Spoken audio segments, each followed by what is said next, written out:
मुझे रात को बगल वाले कपल की जासूसी किए बिना चैन की नींद नहीं आती। सच बताऊं तो जिस दिन मैं अपने नए अपार्टमेंट में शिफ्ट हुआ उसी दिन मुझे दीवार में एक छोटा सा छेद मिल गया। उसके जरिए मैं उनके पर्सनल और इंटीमेट पलों को आराम से देख सकता था। उस औरत का नाम आह जैन है। वो काफी यंग है, एकदम गोरी चिट्टी, मैच्योर और बेहद प्यारी। वो कोई काम नहीं करती, बस सारा दिन घर पर टीवी सीरियल्स देखती रहती है और कभी कभार शॉपिंग के लिए बाहर जाती है। घर पर जहन एकदम रिलैक्स होकर रहती है। अक्सर गुलाबी रंग के लाउंज वेयर में ही दिखती है। वो इतनी खूबसूरत है कि कोई उसे एक बार देख ले तो कभी भूल ही नहीं सकता।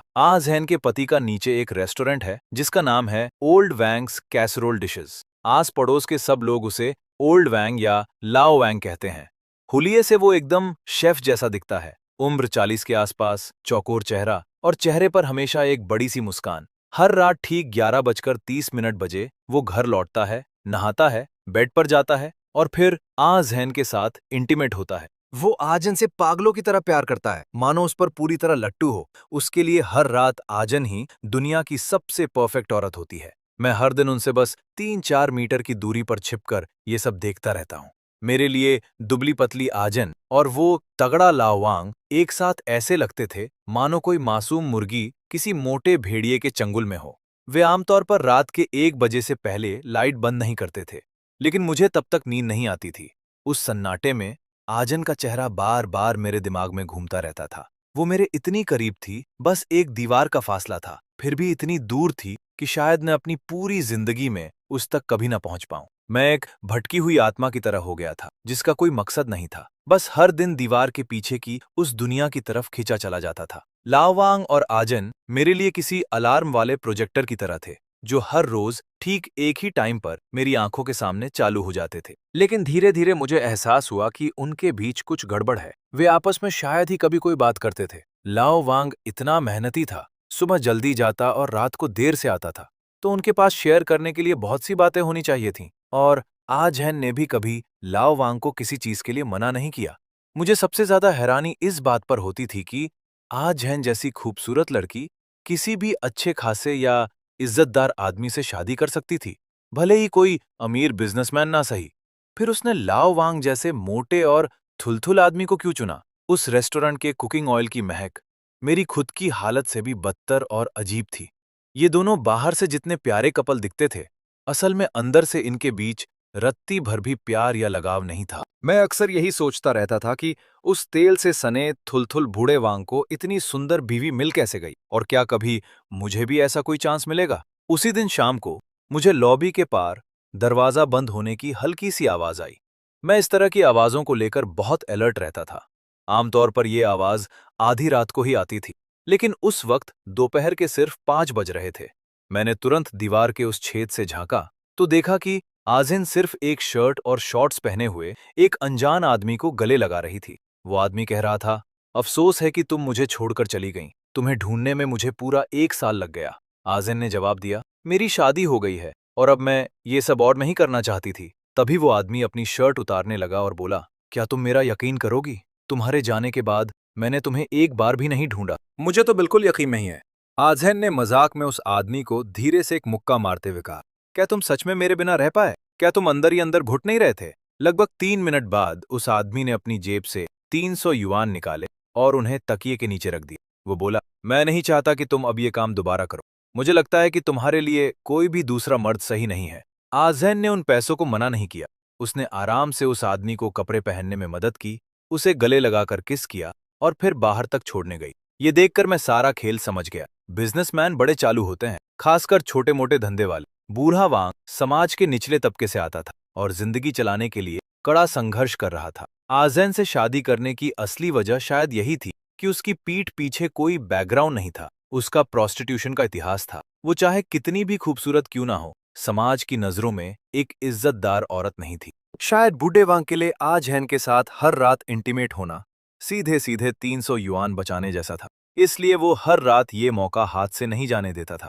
और आजैन जो हर बार इतनी वफादारी और शिद्दत दिखाती थी, वो कुछ और नहीं बल्कि उसके पुराने प्रोफेशन की आदत और एक दिखावा मात्र था। शायद पैसों के लिए या फिर अपने अकेलेपन की वजह से आजैन आखिरकार अपने पुराने ढर्रे पर लौट आई थी। शाम के 5 बजे ओल्ड वांग के रेस्टोरेंट में सबसे ज्यादा भीड़ होती थी। और जाहिर है कि आजहैन ये सब उससे छुपाकर कर रही थी। वैसे ओल्ड वांग भले ही थोड़ा मोटा ताज़ा और थुलथुल था, लेकिन उसका खाना बहुत स्वादिष्ट और सही दाम का होता था। उस पुरानी गली जैसे गरीब इलाके में लोग उसे एक ईमानदार दुकानदार मानते थे। अब जो आदमी इतनी ईमानदारी और मेहनत से पैसा कमाता हो, वो अपनी बीवी के ऐसे काले कारनामे कभी बर्दाश्त नहीं करेगा। ओल्ड वांग को अपनी रोजी रोटी के लिए खुद इतनी मेहनत करनी पड़ती थी। ऐसे में आजहैन की असली सच्चाई मेरे लिए ठंडे पानी की उस बाल्टी की तरह थी, जिसने मुझे अंदर तक झकझोर कर रख दिया था। इस सच ने मुझे पूरी तरह से तोड़ दिया था। ये वैसी ही निराशा थी जैसी मैंने तब महसूस की थी जब मेरी वो भोली-भाली पहली गर्लफ्रेंड एक छोटा-सा बैग टांगे गुपचुप तरीके से नाइट क्लब के पिछले दरवाजे से अंदर-बाहर आया-जाया करती थी। मैं उस दर्द को भूल नहीं पाया था। खैर, इसके बाद पड़ोसियों की लाइफ में मेरी दिलचस्पी पूरी तरह से खत्म हो गई और मैं अपनी पुरानी लाइफस्टाइल पर लौट आया। मेरा डेली रूटीन फिर से काफी बिजी हो गया। दिन भर गेमिंग सेशंस लीड करना और रात को ऑनलाइन नॉवेल्स लिखना, ये अब मेरे करियर का एक हिस्सा बन चुका था। कुछ समय बाद ही गेम खेलते हुए मेरी मुलाकात एक लड़की से हुई। उसकी प्रोफाइल पिक्चर बेहद क्यूट थी, लेकिन वो गेम खेलने में उतनी ही अनाड़ी थी। वो गेम में इतनी गलतियां करती थी कि ऐन मौके पर उसकी वजह से टीम मैच हार जाती थी, जिसके लिए बाकी टीम मेंबर्स उसे खूब खड़ी खोटी सुनाते थे। लोग उसकी खराब याददाश्त और स्लो रिस्पॉन्स का मजाक उड़ाते थे और यहां तक कह देते थे कि वो लड़की नहीं, बल्कि लड़की के नाम पर कोई लड़का है। सच कहूं तो मुझे भी चिढ़ होती है जब टीम का कोई प्लेयर गेम में पीछे रह जाता है और पूरी टीम के पैर खींचता है।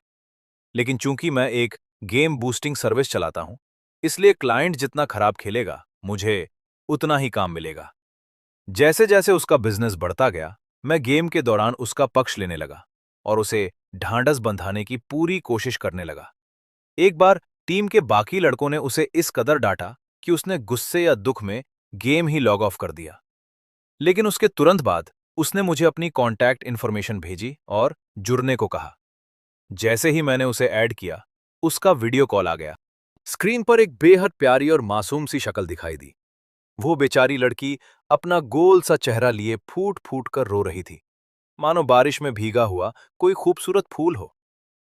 मैंने उससे बात की, उसे संभाला और फिर 6 युआन वाला वो तीखा मसालेदार हॉटपॉट खाते खाते हम धीरे धीरे एक दूसरे के काफी करीब आ गए। हम दिन रात ऑनलाइन एक दूसरे से जुड़े रहते और हमारे पास बात करने के लिए ढेरों टॉपिक्स होते। उसे मेरी किसी बात से कोई दिक्कत नहीं थी और भले ही वो गरीब थी, पर मुझे भी उसके इस सीधे और सिंपल स्वभाव से कोई एतराज नहीं था। उसका नाम शियाओ युए था। हमारे मिलने के कुछ ही समय बाद मुझे उससे सच्चा प्यार हो गया। इसी बीच मेरी जिंदगी से आजहैन का वो साया पूरी तरह गायब हो चुका था। शियाओ युए के लिए मेरी फीलिंग्स दिन ब दिन स्ट्रांग होती जा रही थी और उसके साथ वक्त बिताना मुझे बहुत सुकून देता था। मुझे पहली बार प्यार की असली खूबसूरती का एहसास हो रहा था।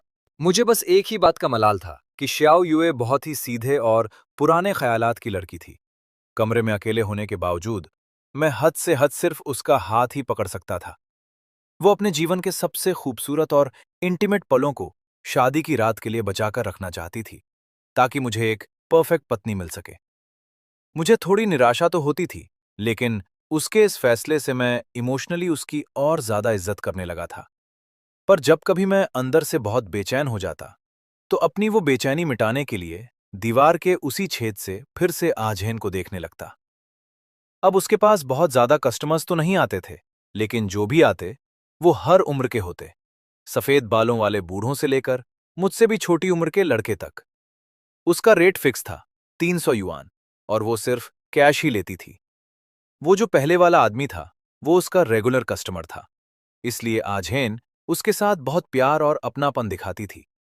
कुल मिलाकर देखा जाए तो आजहैन की कमाई मेरी खुद की इनकम से कहीं ज्यादा थी। वो लोग दिन रात मेहनत करते हैं और दबाकर पैसा कमाते हैं।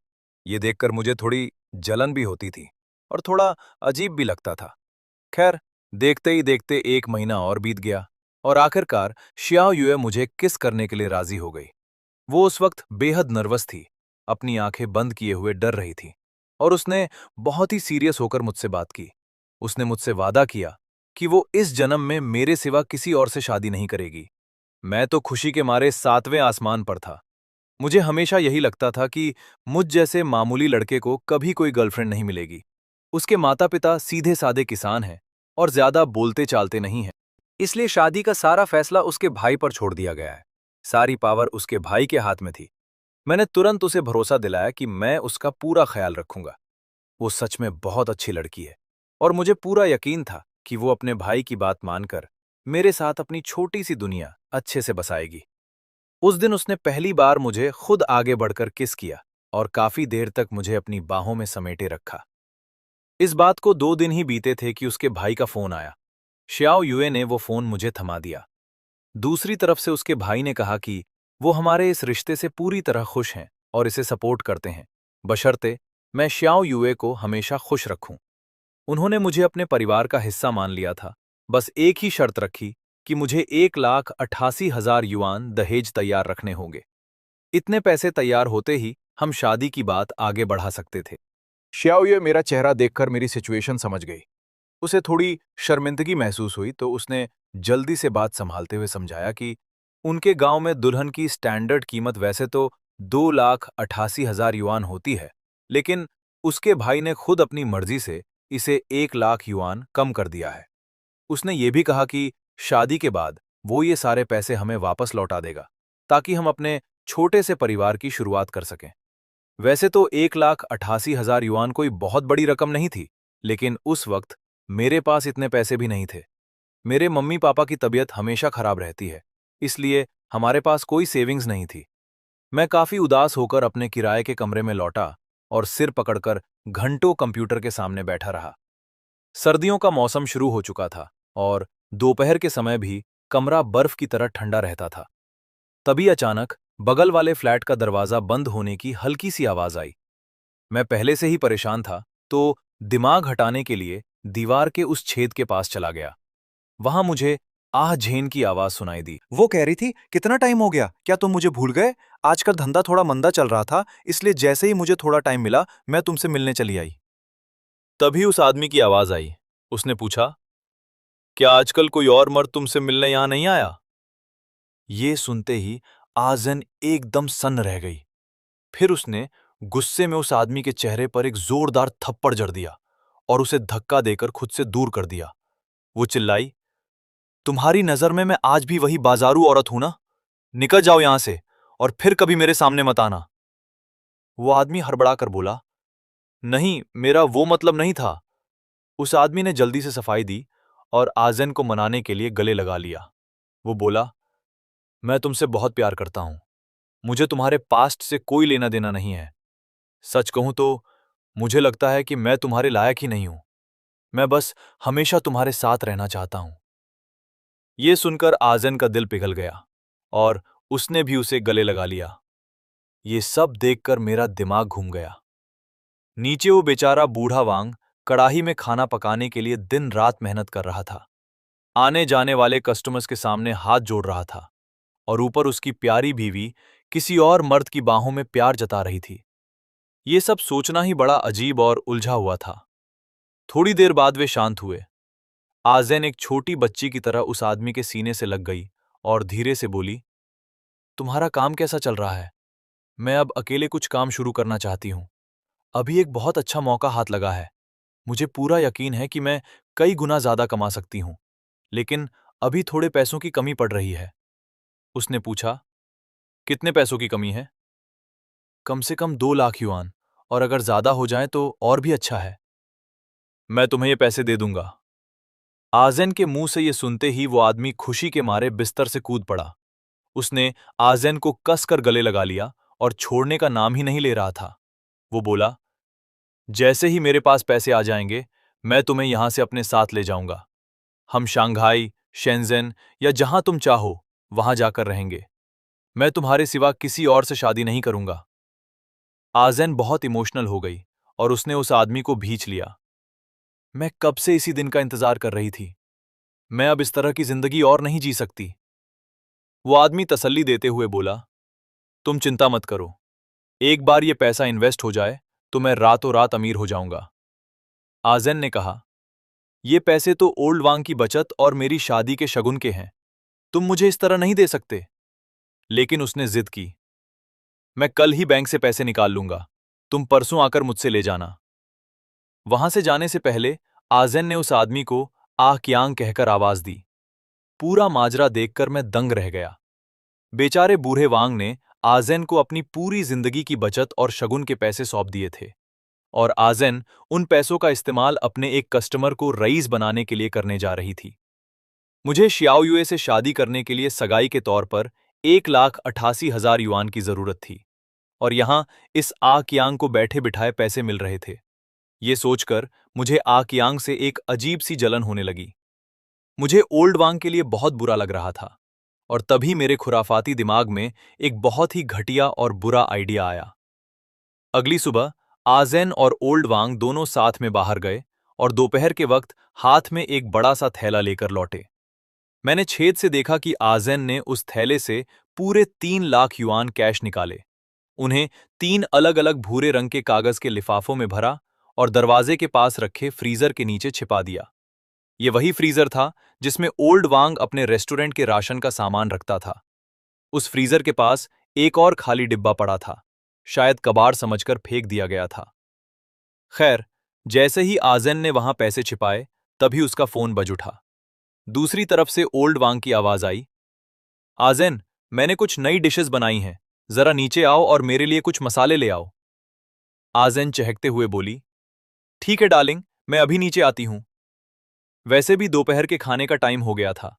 जैसे ही आजेन नीचे गई, मेरे दिमाग पर भूत सवार हो गया। मैं चुपके से खिड़की के रास्ते उसके फ्लैट में घुस गया। फ्रीजर के नीचे हाथ मारकर वो भूरे कागज के लिफाफे निकाले और तुरंत वापस अपने कमरे में आ गया। अगर मैं पकड़ा जाता तो क्या होता? ये सोचने की मुझमें हिम्मत नहीं थी, इसलिए मैंने इसके बारे में सोचना ही छोड़ दिया। मैं अपने कमरे में बेहद नर्वस होकर बैठा रहा। काफी देर तक उधेड़-बुन में रहने के बाद मैंने उन कागज के लिफाफों को अपनी रसोई के कैबिनेट के नीचे छिपा दिया। आजैन दोपहर भर घर नहीं लौटी। देर रात को आजैन और लाओ वांग एक साथ घर वापस आए। अंदर आते ही लाओ वांग ने कहा, मैं नहाने जा रहा हूं, तुम बेड पर मेरा वेट करो, अपने कपड़े मत उतारना। आजैन ने उस वक्त टाइट्स और लेदर के बूट्स पहन रखे थे। वो सर्दियों में भी गर्मियों की तरह ही हॉट और अट्रैक्टिव लग रही थी। किस्मत से आजैन अपने फोन में इतनी खोई हुई थी कि उसका ध्यान फ्रीजर के नीचे गया ही नहीं। अब मुझे उनके रोज रोज के उन्हीं सीन्स को देखने में कोई इंटरेस्ट नहीं था। मैं बस यही चाह रहा था कि वे जल्दी से सब खत्म करें, ताकि मैं भी लाइट बंद करके सो सकूं। अगली सुबह प्लान के मुताबिक आ कियांग वहां पहुंचा। कुछ देर रोमांस करने के बाद उसने बेसब्री से पूछा कि पैसे कहाँ हैं। आजैन थोड़ी नखरे दिखाने लगी और पहले तो बताने से मना कर दिया।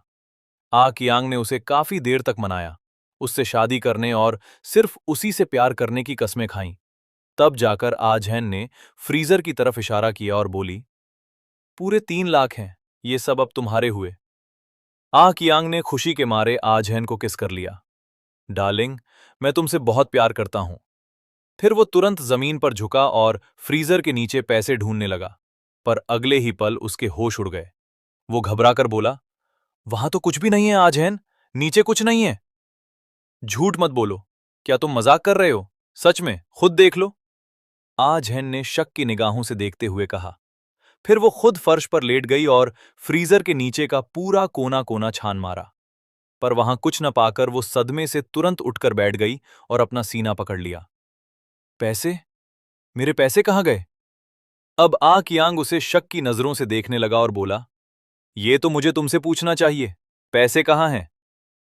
आजैन रोने जैसी होकर बोली, वो साफ साफ यहीं नीचे थे, मैंने खुद अपने हाथों से रखे थे, वो ऐसे कैसे गायब हो सकते हैं?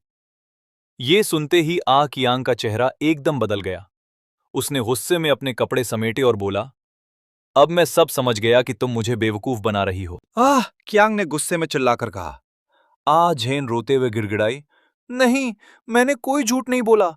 मैंने सचमुच बैंक से 3 लाख युआन निकाले थे। सारा कैश लिफाफों में भरकर मैंने खुद इसी फ्रीजर के नीचे रखा था। ये सुनते ही आ कियांग का पारा 7वें आसमान पर पहुंच गया। उसने हाथ उठाकर आजैन के चेहरे पर एक जोरदार थप्पड़ जड़ दिया।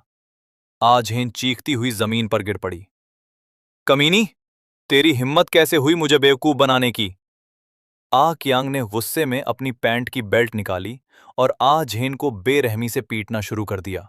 वो चिल्ला रहा था, मैंने वहां बिजनेस कॉन्ट्रैक्ट पर साइन कर दिए हैं। अब बता, पैसा कहाँ है? कहाँ है पैसा? बेल्ट की कई चोटें खाने के बाद आ झेन दर्द से कराहती हुई जमीन पर घुटनों के बल बैठ गई। उसने रोते रोते आ कियांग के पैर कसकर पकड़ लिए और रहम की भीख मांगने लगी। लेकिन आ कियांग गुस्से में अंधा हो चुका था। उसने बेल्ट फेंक दी, आ झेन की गर्दन दबोची और उसे किसी मुर्गी के बच्चे की तरह घसीटते हुए उत्तर दिशा वाली खिड़की की तरफ ले गया। उस खिड़की से सीधे नीचे ओल्ड वांग का रेस्टोरेंट दिखाई देता था। ओल्ड वांग अगर बस एक बार ऊपर नजर उठाता तो उसे अपनी बीवी खिड़की पर इस तरह पिटती और जलील होती हुई साफ दिख जाती। आ कियांग ने नीचे की तरफ इशारा करते हुए क्रूरता से कहा, अगर मुझे पैसे नहीं मिले तो मैं तेरी लाश को इसी गली की सड़क पर टांग दूंगा। आ कियांग के जाने के बाद आ झेन बेदम होकर घिसटती हुई बेड तक गई और बिस्तर पर गिरकर फूट फूट कर रोने लगी। उसे इस हालत में देखकर मुझे भी थोड़ा बुरा लगा। आखिर वो इतनी खूबसूरत औरत थी, उसकी ऐसी हालत देखकर किसी को भी तरस आ जाता। तभी आ झेन ने एक सिगरेट जलाई। जैसे ही उसने धुएं का कश छोड़ा, उसकी आंखों के आंसू सूख गए और उनमें एक अजीब सा ठंडापन आ गया। उसने फोन उठाकर किसी को नंबर मिलाया। सुनो लहसुन, घर में बहुत चूहे हो गए हैं। तुम्हारे पास वो चूहे मारने वाली जहर की दवा है जो तुम पिछली बार बात कर रही थी? दूसरी तरफ से आवाज आई, हाँ दुकान पर रखी है, मैं बाद में तुम्हारे घर पहुंचा दूंगी। आ झेन बोली, ठीक है, मुझे चूहों से बहुत डर लग रहा है, थोड़ी ज्यादा दवा ले आना। दीवार के पीछे खड़ा मैं अच्छे से समझ गया कि आ झेन चूहों को मारने के लिए जहर नहीं मंगा रही थी। वो तो किसी और को ठिकाने लगाने का प्लान बना रही थी। अरे यार शिट, अगर यहां किसी का मर्डर हो गया तो उसकी जिम्मेदार कहीं ना कहीं मैं ही होऊंगा, क्योंकि पैसे मैंने चुराए हैं। ये सोचते ही घबराहट के मारे मेरा पूरा शरीर कांपने लगा और मुझे पसीना आ गया। कुछ मिनटों बाद बूढ़ा वांग नीचे से ऊपर घर आया और उसने कई प्लास्टिक बैग्स में लिपटी हुई कांच की एक छोटी शीशी आ झेन के हाथ में थमा दी। ओल्ड वांग ने उसे बार बार टोकते हुए वार्निंग दी, बहुत संभाल कर रखना इसे, इसे छूने से भी जान जा सकती है। चलो, अब जल्दी से नीचे आओ और खाना खा लो। जैसे ही ओल्ड वांग नीचे गया, आ झेन ने खिड़की से बाहर झांक कर पक्का किया कि वो वापस दुकान पर पहुंच गया है। फिर उसने तुरंत अपना फोन उठाया और दोबारा आ कियांग का नंबर मिलाया। वो बेहद मीठी आवाज में बोली, कियांग, मुझसे बहुत बड़ी गलती हो गई। मैंने तुमसे झूठ बोला था क्योंकि मैं डर गई थी कि कहीं तुम मुझे छोड़ ना दो। मैंने सचमुच पैसे निकाल कर रखे हैं। तुम आज दोपहर को घर आ जाओ और अपने पैसे ले जाओ प्लीज। मैं तुम्हारे बिना नहीं जी सकती। मैं सिर्फ तुमसे ही शादी करना चाहती हूं। कियांग फोन पर एक पल के लिए चुप रहा, फिर बोला, ठीक है, मैं दोपहर में आकर पैसे ले जाऊंगा।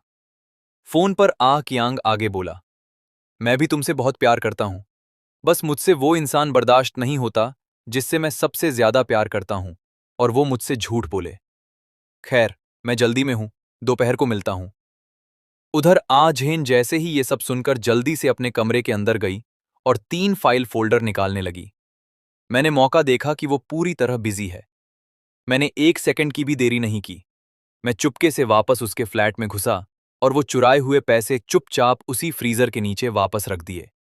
ये सब करने के बाद मैं दबे पांव अपने कमरे में लौट आया और खुद को शांत करने के लिए गेम खेलने लगा।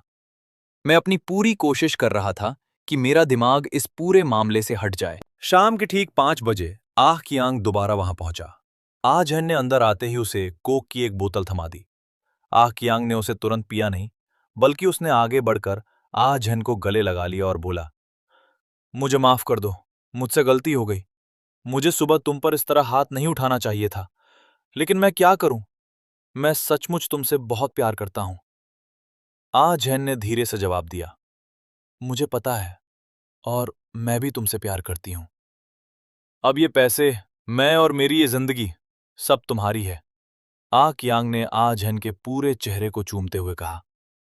आ झन ने बड़ी मीठी आवाज में कहा, अरे इतनी जल्दी क्या है? क्या तुम थक गए हो? प्यास लगी है क्या? प्यास? नहीं, अब बहुत देर हो चुकी है। आ कियांग से और सब्र नहीं हो रहा था। उसने बिना वक्त गवाए कमरे का कोना कोना छानना शुरू कर दिया। तकिए, बेड साइड टेबल, अलमारी सब देख डाला और जल्द ही उसकी नजर उसी फ्रीजर पर पड़ी। आ झैन बिना हिले डुले बस उसे देखती रही। तभी आ कियांग ने फ्रीजर के नीचे हाथ मारा और सचमुच वहां से भूरे कागज के वो 3 लिफाफे निकाल लिए। वो खुशी से चिल्लाया, पूरे 3 लाख! पर ये लिफाफे इतने तेल से सने हुए कैसे हैं? खैर छोड़ो, आज हैन, मैं तुमसे बहुत प्यार करता हूं। ये देखकर आज हैन के हाथ से कोक की बोतल छूटकर जमीन पर गिर गई और बेड के किनारे सारा लिक्विड बिखर गया। उसे समझ ही नहीं आ रहा था कि जो पैसे गायब हो गए थे वो वापस कैसे आ गए। आ कियांग ने पैसे जेब में रखे, जल्दी जल्दी कपड़े पहने और बोला, जैसे ही मैं अमीर हो जाऊंगा तुमसे शादी कर लूंगा। ये कहकर उसने दरवाजा खोला और वहां से रफू चक्कर हो गया।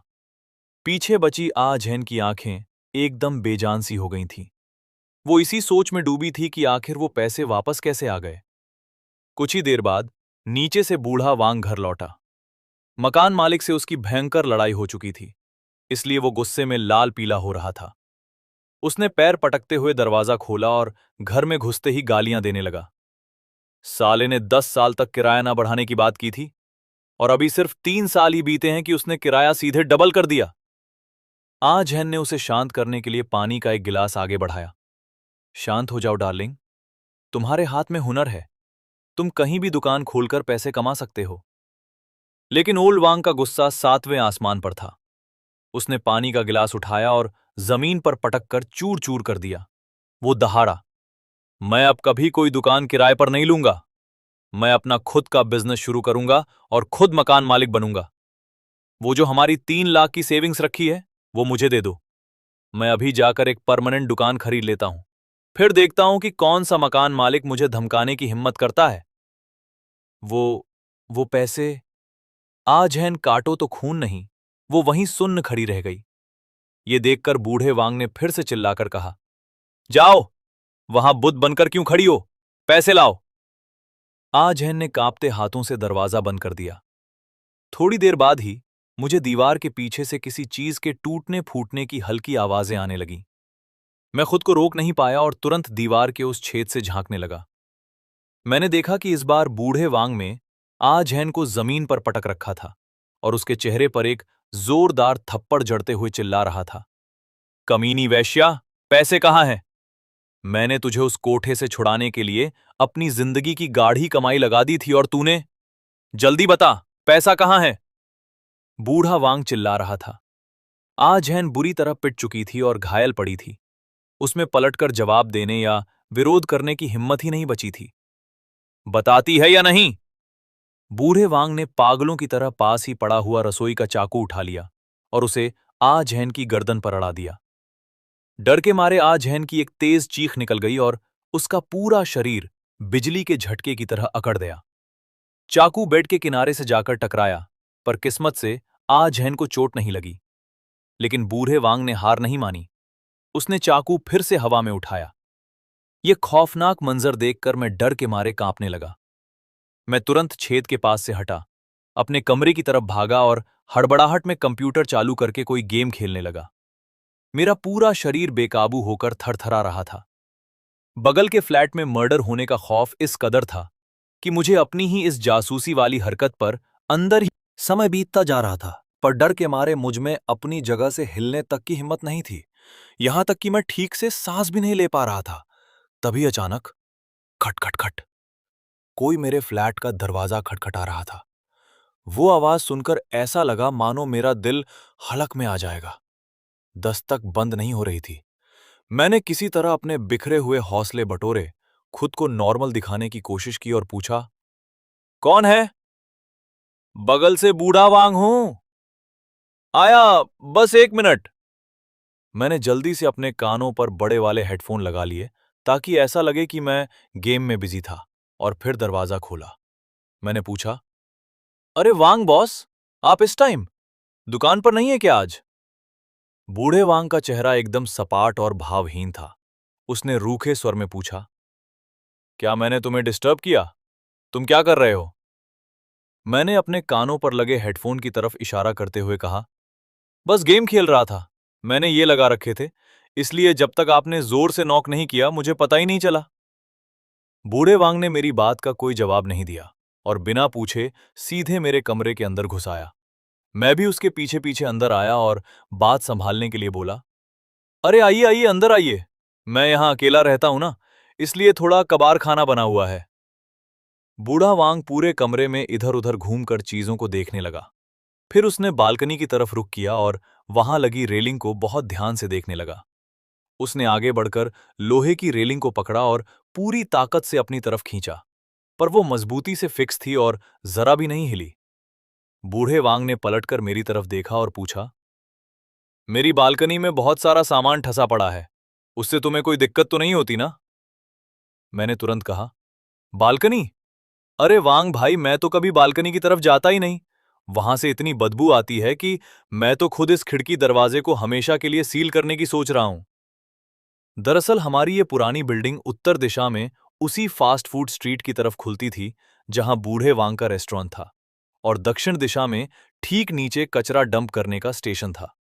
वहां के गंदे पानी और कचरे की बदबू इतनी गंदी थी कि इस बिल्डिंग के लगभग सभी किराएदारों ने अपनी दक्षिण वाली बालकनियां हमेशा के लिए बंद कर रखी थीं, और हमारी बालकनियां भी बस लोहे की एक पतली सी रेलिंग के फासले पर एक दूसरे से बिल्कुल सटीक जुड़ी हुई थीं। चलो अच्छा है, तुम्हें कोई परेशानी नहीं है तो बढ़िया है। इतना कहकर बूढ़ा वांग वापस कमरे से बाहर की तरफ बढ़ने लगा। जैसे ही वो गया, मैंने राहत की सांस ली और अपनी कंप्यूटर स्क्रीन की तरफ देखा। गेम ओवर हो चुका था और स्क्रीन पर गेम समाप्त लिखा आ रहा था।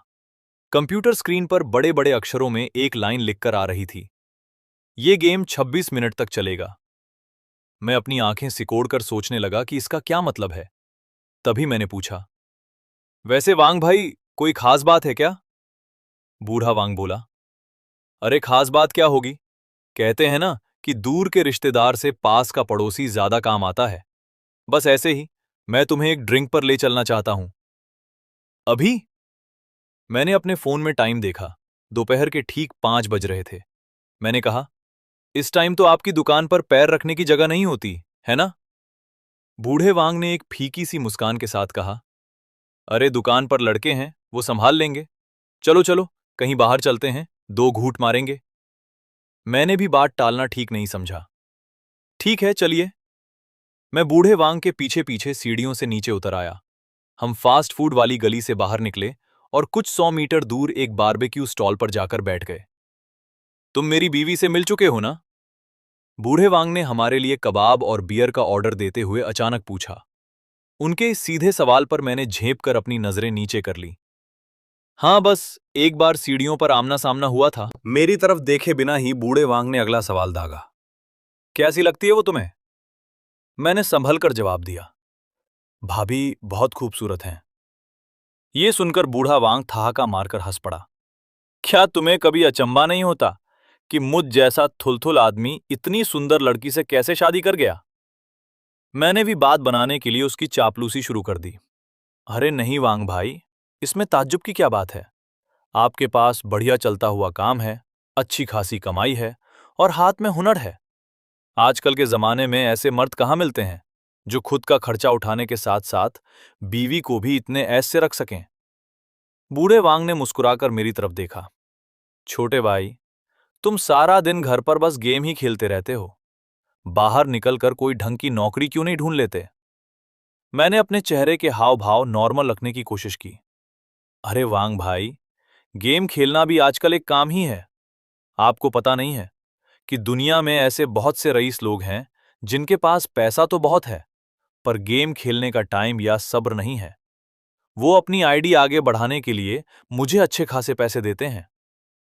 बूढ़े वांग ने थोड़ा सोचते हुए कहा, अच्छा, तो ये तो वैसा ही हुआ कि खुद खाना पकाने के बजाय किसी शेफ को पैसे देकर घर पर बुला लेना। धीरे धीरे उसकी बातें नॉर्मल होती गईं और उसका गुस्सा भी शांत पड़ता दिखाई दिया। मैंने चैन की सांस ली कि चलो, फिलहाल के लिए मैं सेफ हूं। शराब का नशा चढ़ने पर बूढ़ा वांग अपने मकान मालिक को गालियां देने लगा। वो बोला कि मकान मालिक बड़ा नीच इंसान है, जो उसे वहां से भगाने के लिए बार बार किराया बढ़ा रहा है, और अब तो उसके रेस्टोरेंट के स्टाफ को भी भड़का रहा है ताकि उसकी दुकान हड़प सके। मैंने उससे पूछा कि अब आगे का क्या प्लान है, तो वो मायूस होकर बोला कि वो यहाँ का लोकल नहीं है, इसलिए यहाँ के गुंडों से मुकाबला नहीं कर सकता। वो अब सब कुछ समेटकर अपने गांव वापस लौटने की सोच रहा है। उसकी बातें सुनकर मैं मन ही मन समझ गया कि वो यहां से भागने की तैयारी कर रहा है। मैंने ऊपर से अफसोस जताते हुए कहा, यार, ये तो बहुत बुरा होगा। इस इलाके के लोगों को फिर इतना स्वाद खाना खाने को नहीं मिलेगा। हम रात के 11 बजे तक बैठकर पीते रहे और फिर घर की तरफ निकल पड़े। कमरे में पहुंचकर मैंने चुपचाप अपना मेन दरवाजा लॉक किया और दबे पांव सीधा दीवार के उस छेद के पास पहुंच गया। दीवार के पार बूढ़ा वांग फ्रीजर के सामने बेड के कोने पर अकेला बैठा सिगरेट फूंक रहा था। पूरे कमरे में उसके सिवा और कोई नहीं था। आज झेन वहां से गायब थी। वो कमरे में बिल्कुल अकेला था। जैसे ही उसकी सिगरेट बुझी, बूढ़े वांग ने खड़े होकर उस फ्रीजर का ढक्कन उठाया। तभी मुझे फ्रीजर के अंदर से गुलाबी पजामे में लिपटा हुआ एक हाथ दिखाई दिया। बूढ़े वांग ने अंदर की तरफ देखा। उसका चेहरा एकदम भावहीन था, लेकिन आंखों में एक अजीब सा गुस्सा और क्रूरता थी। अगले ही दिन ओल्ड वांग के रेस्टोरेंट के बाहर एक नोटिस चिपक गया कि पारिवारिक कारणों से दुकान कुछ दिनों के लिए बंद रहेगी। दोपहर को एक मूवर्स एंड पैकर्स कंपनी का ट्रक नीचे आकर रुका। कई मजदूर ऊपर ओल्ड वांग के फ्लैट में गए और सारा सामान, बैग, पैकेट और यहां तक कि वो फ्रीजर भी उठाकर ट्रक में लाद दिया। ओल्ड वांग अचानक उस गली से हमेशा के लिए गायब हो गया। जब आस पड़ोस के लोगों ने बात की कि वो कहाँ गया, तो किसी ने ये तक नहीं पूछा कि वो अपनी बीवी को अपने साथ क्यों नहीं ले गया। जिंदगी मेरी उम्मीद से कहीं ज्यादा तेजी से नॉर्मल हो गई। कभी कभी दुनिया ऐसी ही होती है। चाहे कितनी भी बड़ी दुर्घटना क्यों ना हो जाए, वक्त के साथ सब बीत जाता है। ओल्ड वांग की दुकान में जल्द ही तोड़ फोड़ और मरम्मत का काम शुरू हो गया। ओल्ड वांग के रेस्टोरेंट का वो पुराना साइन बोर्ड हटाकर मलबे के साथ फेंक दिया गया और कुछ ही दिनों में पटाखों की गड़गड़ाहट के साथ वहां एक नया हॉट पॉट रेस्टोरेंट खुल गया। इस बीच शियाओ युए मुझे बार बार शादी का प्रपोजल लेकर घर आने के लिए दबाव बनाने लगी। वो अब पहले जैसी समझदार नहीं रही थी। ये अच्छे से जानते हुए भी कि मैं 1,88,000 युआन का इंतजाम नहीं कर सकता, वो फिर भी मुझसे जिद करती रही कि मैं उसके भाई को जाकर कोई जवाब दूं। गंदे पानी की बदबू से घिरे उस छोटे से किराए के कमरे में बैठे बैठे जब मैं इन सब चीजों के बारे में सोचता कि कैसे बस कुछ चोटों और एक जहर की शीशी से एक हंसती खेलती जिंदगी खत्म हो सकती है, कैसे वफादारी और शादी जैसी चीजें महज 300 युआन के सौदे से भी ज्यादा खोखली हैं, तो मुझे अचानक एहसास हुआ कि ये प्यार व्यार कुछ नहीं है। अंत में सिर्फ पैसा और धोखा ही बचता है। इसी करवाहट में आकर मैंने शियाओ युए से ब्रेकअप कर लिया। वो बहुत गुस्से में थी। हमारे बीच जबरदस्त झगड़ा हुआ। उसने मुझे खूब भला बुरा कहा और गुस्से में दरवाजा पटक कर चली गई। ये मेरी लाइफ का पहला दिल टूटना था, लेकिन मुझे तसल्ली थी कि मैंने उसे कभी कोई नुकसान नहीं पहुंचाया। ये सोचकर मन को थोड़ा दिलासा मिला कि वो अपनी पवित्रता के साथ किसी और अच्छे लड़का से शादी करके खुश रह सकती है। मैं लगभग 1 हफ्ते तक इस सदमे में रहा और तभी अचानक शियाओ युए ने मुझसे दोबारा कांटेक्ट किया, जिसने मुझे हैरत में डाल दिया। उसने मुझसे माफी मांगते हुए कहा कि वो नासमझ थी और उसने हमारे रिश्ते की कद्र नहीं की। उसने बताया कि उसने अपने घर पर बात कर ली है और उसके घरवाले अब बिना किसी दहेज, बिना घर या गाड़ी की डिमांड के हमारी शादी के लिए तैयार हैं। उनकी बस एक ही शर्त थी कि मैं शियाओ युए को हमेशा खुश रखूं। यहां तक कि वो बिना किसी धूमधाम या शादी की दावत के भी कोर्ट मैरिज करने को राजी थे। उसने मुझसे मिलने की बहुत जिद की और मेरा दिल पिघल गया। आखिर वो मेरा पहला प्यार थी। जैसे ही हम मिले, वो दौड़कर मेरी बाहों में आ गिरी और रोते हुए बोली कि वो अब अकेले नहीं रहना चाहती। वो बहुत अकेली पड़ गई है और बस मेरे साथ रहना चाहती है। उसकी वो छोटी सी मासूम और बेबस सूरत देखकर मैं एक बार फिर उस पर पूरी तरह लट्टू हो गया। उसी रात हमारे बीच सब कुछ हो गया। इसके बाद मैंने अपना वो फ्लैट एक सब लेटिंग एजेंसी को सौंप दिया, सिगरेट और शराब के पीछे अपनी बची कुची सेविंग्स खर्च की और शियाओ युए को उसके मम्मी पापा से मिलवाने उसके गांव ले गया। वहां सब कुछ बहुत आराम से हो गया। उसके माता पिता ने बिना किसी डिमांड के हमारी शादी के लिए हां कर दी। शियाओ युए एक शर्मीली बच्ची की तरह हमेशा अपनी नजरें नीची रखती थी। और डर के मारे मेरी तरफ देखती तक नहीं थी। मुझे वहां उसका भाई कहीं दिखाई नहीं दिया। श्याओ युए ने बताया कि वो किसी कोस्टल सिटी में काम करने गया हुआ है। चलो अच्छा ही था, कम से कम नुक्स निकालने वाला एक आदमी कम था। बाद में हम मेरे होम टाउन वापस आ गए। मेरे मम्मी पापा श्याओ युए को देखकर फूले नहीं समाये। उन्होंने खुश होकर कहा कि लड़की बड़ी गोल मटोल और संस्कारी है, हमारे घर को बच्चों की किलकारियों से भर देगी। ठीक 1 महीने बाद हमारी शादी हो गई। जिंदगी के उस मोड़ पर जहां मेरे पास खोने के लिए कुछ नहीं था, मुझे मेरा सच्चा प्यार मिल चुका था। शादी की महफिल, मिठाइयों और रिश्तेदारों की अनगिनत बधाइयों के बीच मैं उस पुरानी दुनिया को पूरी तरह भूल गया। मैं लाओ वांग को भूल गया और उस फ्रीजर में ठसी हुई लाश को भी दिमाग से निकाल दिया। मुझे बस धुंधला सा याद था कि उसका नाम आह झेन था और उसका पास्ट बड़ा शर्मनाक था। अब शियाओ युए के लिए मैंने दिन रात एक करके पैसे कमाना शुरू कर दिया। हम दोनों एक दूसरे शहर में शिफ्ट हो गए। मैंने जीरो से शुरुआत की, बहुत स्ट्रगल किया और आखिरकार मुझे एक real estate sales person, property dealer की नौकरी मिल गई। पता नहीं शियाओ युए मेरे लिए कितनी लकी साबित हुई कि मेरे प्रमोशन के कुछ ही समय बाद जिस एरिया की जिम्मेदारी मुझे मिली थी, वहां एक बहुत बड़ा स्कूल खुलने का अनाउंसमेंट हो गया। देखते ही देखते वहां का रियल एस्टेट मार्केट आसमान छूने लगा और मैंने अपनी मेहनत के दम पर पहली बार छप्पर फाड़कर पैसा कमाया। कुछ ही समय बाद शियाओ युए प्रेग्नेंट हो गई। जब हम चेकअप के लिए डॉक्टर के पास गए तो उसने बताया कि जुड़वा बच्चे होने वाले हैं। वो मेरी जिंदगी का सबसे खुशनुमा पल था। किराए के मकान से अपना खुद का घर खरीदने तक, शहर के कोने से लेकर मेन सिटी के पॉश इलाके में आने तक और पति पत्नी से सीधे 4 लोगों का परिवार बनने तक का सफर शानदार रहा। मुझे लगा कि जरूर मैंने पिछले जन्म में कोई बहुत पुण्य के काम किए होंगे जो मुझे इतनी कृपा की और हमेशा परफेक्ट रहा। मैं बाहर पैसे कमाने में जुटा रहता और शियाओ युए घर पर बच्चों की देखभाल करती। मैं अक्सर अपने दोस्तों से मजाक में कहता कि देखो यार, मुझे वीडियो गेम खेलते खेलते इतनी कमाल की बीवी मिल गई। सचमुच, जब तक आप सपने देखने की हिम्मत रखते हैं, तब तक एक आम इंसान की जिंदगी में भी सच्चा प्यार आ सकता है। देखते ही देखते मेरे दोनों बेटे 8 साल के हो गए और हमारी शादी को पूरे 10 साल बीत गए। इस खास मौके का जश्न मनाने और शियाओ युए को सरप्राइज देने के लिए मैंने पूरे परिवार को एक ट्रिप पर ले जाने का प्लान बनाया। मैंने घूमने के लिए कई बेहतरीन जगहें शॉर्टलिस्ट की, लेकिन मेरे दोनों बेटे किसी एक जगह पर राजी ही नहीं हो रहे थे। उन्हें समझ ही नहीं आ रहा था कि हम अपनी इस ट्रिप की शुरुआत कहां से करें। तभी मैंने ऑनलाइन एक ट्रैवल वीडियो देखा। उसमें वीडियो बनाने वाला शख्स जिद करके दक्षिण पश्चिमी पहाड़ों के एक छोटे से कस्बे में गया था। वीडियो में पहाड़ की आधी ऊंचाई पर बना एक बेहद खूबसूरत गेस्ट हाउस दिखाया गया था। वहां का माहौल सचमुच सुकून देने वाला था। ऑनलाइन रिव्यूज में लोगों ने बताया था कि उस गेस्ट हाउस का मालिक पहाड़ के नीचे एक स्पेशल रेस्टोरेंट भी चलाता है, जहां वहां के लोकल लजीज पकवान मिलते हैं और वो जगह टूरिस्ट्स के बीच काफी पॉपुलर है। शियाओ युए ने कहा कि जब बच्चे वहां जाने की जिद कर रहे हैं, तो वो भी चलना चाहती है, और मैंने भी उसकी बात मान ली। वैसे भी मैं बड़े शहर की भागदौड़ से थक चुका था, इसलिए किसी शांत और छोटी जगह पर घूमना एक अच्छा आइडिया था। मैंने तुरंत ट्रेन के टिकट करवाए और उस गेस्ट हाउस में एक शानदार आंगन वाला स्वीट बुक कर लिया। 10 घंटे का वो सफर बच्चों के लिए किसी एडवेंचर से कम नहीं था।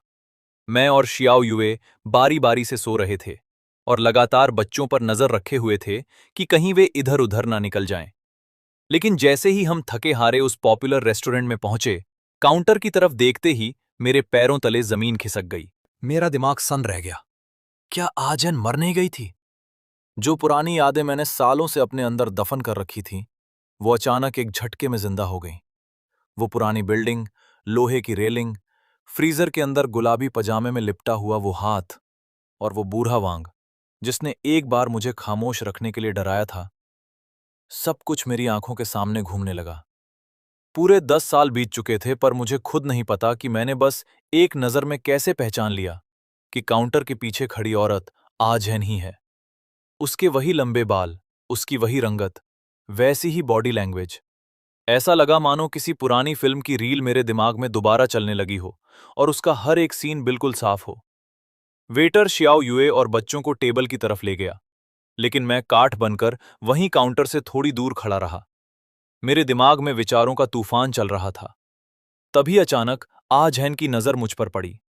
मैंने घबराकर तुरंत अपना सिर नीचे कर लिया और वहां से पलटने की कोशिश की, पर तभी मैं पीछे खड़े एक भारी भरकम शख्स के सीने से जा टकराया। अरे, तुम यहां? मैंने डरते डरते ऊपर देखा तो सामने ओल्ड वांग खड़ा मुस्कुरा रहा था। उसने तुरंत काउंटर की तरफ जोर से आवाज लगाई, भाग्यवान, जरा इधर आना। आजहन हैरान होती हुई हमारे पास आई और पूछने लगी, क्या हुआ? कौन है ये? आप कौन है भाई साहब? मैंने किसी तरह अपने उड़ते हुए होशों को काबू में किया और चेहरे पर झूठी हैरानी लाते हुए बोला, अरे वांग बॉस और भाभी जी, तो आप दोनों इस रेस्टोरेंट के मालिक हैं? भाई साहब, क्या गजब का इत्तेफाक है। जब उन्हें पता चला कि मैं यहां अपनी बीवी और बच्चों के साथ ट्रिप पर आया हूं, तो आज हैन ने बड़ी गर्मजोशी दिखाई और तुरंत हमारे लिए एक बेहतरीन नज़ारे वाला पर्सनल केबिन बुक कर दिया। इस अचानक हुई मुलाकात और उनके इतने वीआईपी ट्रीटमेंट से शियाओ युए भी थोड़ी हैरान रह गईं। आज हैन आज भी खुद को बहुत मेंटेन करके रखती थी। उसकी स्किन अब भी उतनी ही गोरी और चमकदार थी। उसके सामने अगर मैं अपनी बीवी शियाओ युए को देखता, तो वो उसके मुकाबले बिल्कुल छोड़ो। ओल्ड वांग सच में बहुत मेहमान नवाज निकले। उन्होंने हमारी टेबल पर एक से बढ़कर एक डिशेस मंगवा दी, जिसमें उनके रेस्टोरेंट के स्पेशल बड़े कटोरे वाले लोकल पकवान और बच्चों की पसंद की कई तरह की मिठाइयां शामिल थीं। 2 पैग अंदर जाते ही ओल्ड वांग ने अपनी लंबी चौड़ी बातें शुरू कर दी। उन्होंने बताया कि कैसे उस पुरानी गली को छोड़ने के बाद वे अपने गांव लौट गए थे, लेकिन वहां उनका काम ठीक से जमा नहीं। इसलिए वे आज हैन को साथ लेकर इस छोटे से पहाड़ी कस्बे में आ गए, ताकि यहां नए सिरे से अपना पुराना काम शुरू करके रेस्टोरेंट खोल सकें। ठीक 10 साल पहले की तरह आज भी हमारे गिलास आपस में टकरा रहे थे, लेकिन मैंने अपनी तरफ से बातचीत को छोटा और नपा-तुला ही रखा। खाने की टेबल पर आज हैन बीच बीच में बस एक दो शब्द ही बोल रही थी और उसके चेहरे पर हमेशा थोड़ी सी झिझक साफ दिख रही थी। लेकिन जब भी वो ओल्ड वांग की तरफ देखती, तो उसकी आंखों में एक अजीब सा अपनापन और कोमलता झलकती थी। और जब वो शियाओ युए को बच्चों को खाना खिलाते और उनकी केयर करते देखती, तो उसकी आंखों में एक जलन सी आ जाती थी। जब उन्हें पता चला कि मैं यहाँ पहाड़ों में एक गेस्ट हाउस में रुका हूं, तो ओल्ड वांग ने बड़े दिलवाले अंदाज में हाथ हिलाते हुए कहा कि मैं यहाँ जब तक चाहूं रह सकता हूं, सारा खर्चा उनका है। यहाँ तक कि मेरे पूरे ट्रिप के खाने पीने और रहने का सारा खर्च उठाने की बात भी उन्होंने कह दी। जैसे ही उन्होंने अपनी बात खत्म की, तभी मेरा बड़ा बेटा थकान के मारे फूट फूट कर रोने लगा। शियाओ युए ने उनसे माफी मांगते हुए कहा, हम दिन भर से ट्रेवल कर रहे हैं ना, इसलिए बच्चे बहुत ज्यादा थक गए हैं। क्या कोई हमें गेस्ट हाउस तक वापस छोड़ देगा? दरअसल मुझे वहां का रास्ता नहीं पता है। मैं तुरंत उनके साथ वापस जाने के लिए खड़ा होने ही वाला था कि तभी शियाओ युए ने धीरे से मेरा हाथ दबाया और मेरे कान में फुसफुसाते हुए बोली, तुम और वांग भाई सालों बाद इस तरह मिले हो। तुम दोनों के लिए ये बहुत बड़ी बात है। क्यों ना तुम लोग बैठकर थोड़ी देर और ड्रिंक्स लो? मैं पहले बच्चों को लेकर गेस्ट हाउस चलती हूं ताकि वे आराम कर सकें। भाभी, मैं आपको थोड़ी तकलीफ दे रही हूं। ये सुनकर आज हैन ने लाओ वांग की तरफ देखा और मुस्कुराते हुए जवाब दिया, अरे, इसमें तकलीफ कैसी? मुझे तो ये दोनों बच्चे बहुत प्यारे लग रहे हैं। आप दोनों सचमुच बहुत किस्मत वाले हैं। इसके बाद शियाओ युए आज हैन के साथ दोनों बच्चों को लेकर उस केबिन से बाहर निकल रही और अंदर सिर्फ लाओ वांग और मैं ही रह गए। बूढ़ा वांग शराब के नशे में थोड़ा शर्माते हुए मेरा हाथ पकड़कर बोला, छोटे भाई, हम सबने अपनी जिंदगी में बहुत बुरा और मुश्किल समय देखा है। मैंने तो सपने में भी नहीं सोचा था कि इस जन्म में मेरी तुमसे दोबारा कभी मुलाकात हो पाएगी। हम दोनों को बैठकर पीते हुए लगभग 20 मिनट ही हुए थे कि तभी आ झेन ने बूढ़े वांग को फोन किया। वांग ने फोन को उठाकर स्पीकर पर डाल दिया। उधर से आ झेन बोली, डार्लिंग, आपकी परमिशन के बिना मैंने आपकी बीवी का कमरा बदल दिया है। असल में पूर्वी आंगन वाले उनके पुराने कमरे के बाहर ततैयों का एक बड़ा सा छत्ता था। मुझे डर था कि कहीं बच्चे उसे देखकर डर न जाएं या उन्हें काट न ले, इसलिए मैंने उन्हें उत्तरी आंगन वाले दाई शानजू स्वीट में शिफ्ट कर दिया है। बूढ़े वांग ने बड़े नॉर्मल अंदाज में जवाब दिया, अच्छा ठीक है, मुझे पता चल गया। मैं अपने भाई को लेकर अभी वहीं आ रहा हूं। उस पल मेरे दिल में बूढ़े वांग के लिए एक अजीब सी इज्जत और तारीफ का भाव जागा।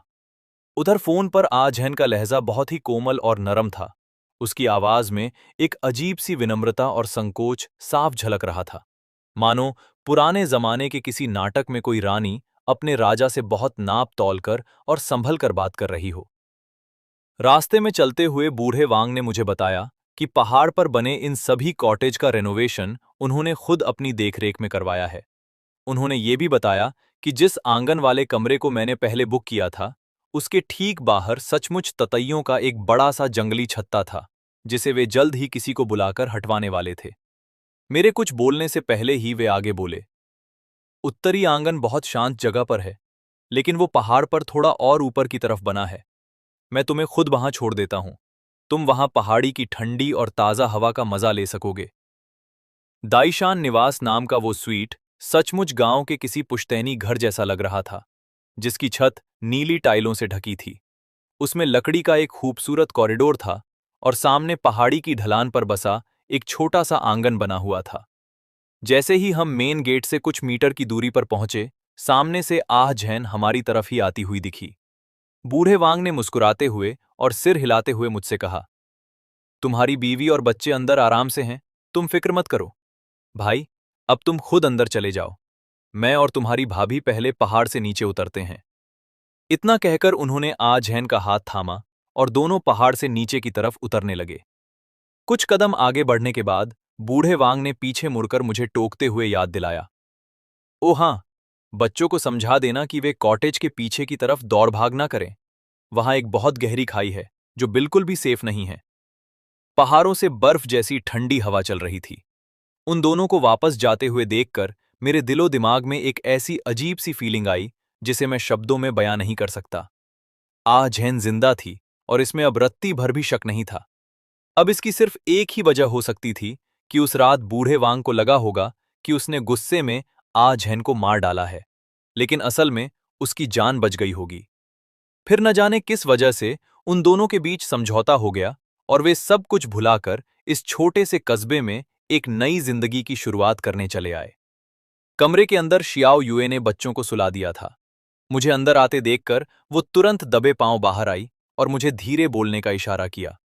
वो हमेशा से ऐसी ही थी, मेरे और बच्चों के सुख दुख को हमेशा सबसे ऊपर रखती थी। झैन भले ही दिखने में अप्सरा जैसी सुंदर थी, पर अंदरूनी खूबसूरती और तमीज के मामले में मेरी शियाओ युए के सामने उसकी कोई तुलना ही नहीं थी। अगले कुछ दिनों तक हमारा पूरा परिवार और बच्चे उस छोटे से कस्बे को एक्सप्लोर करते रहे, यहां वहां घूमते रहे। वो कस्बा बहुत छोटा और प्यारा था, जिसके बीच से एक नदी बहती थी। वहां एक पुराना ऐतिहासिक शहर था और चारों तरफ ऊंचे ऊंचे पहाड़ थे। बच्चे वहां बेहद खुश थे।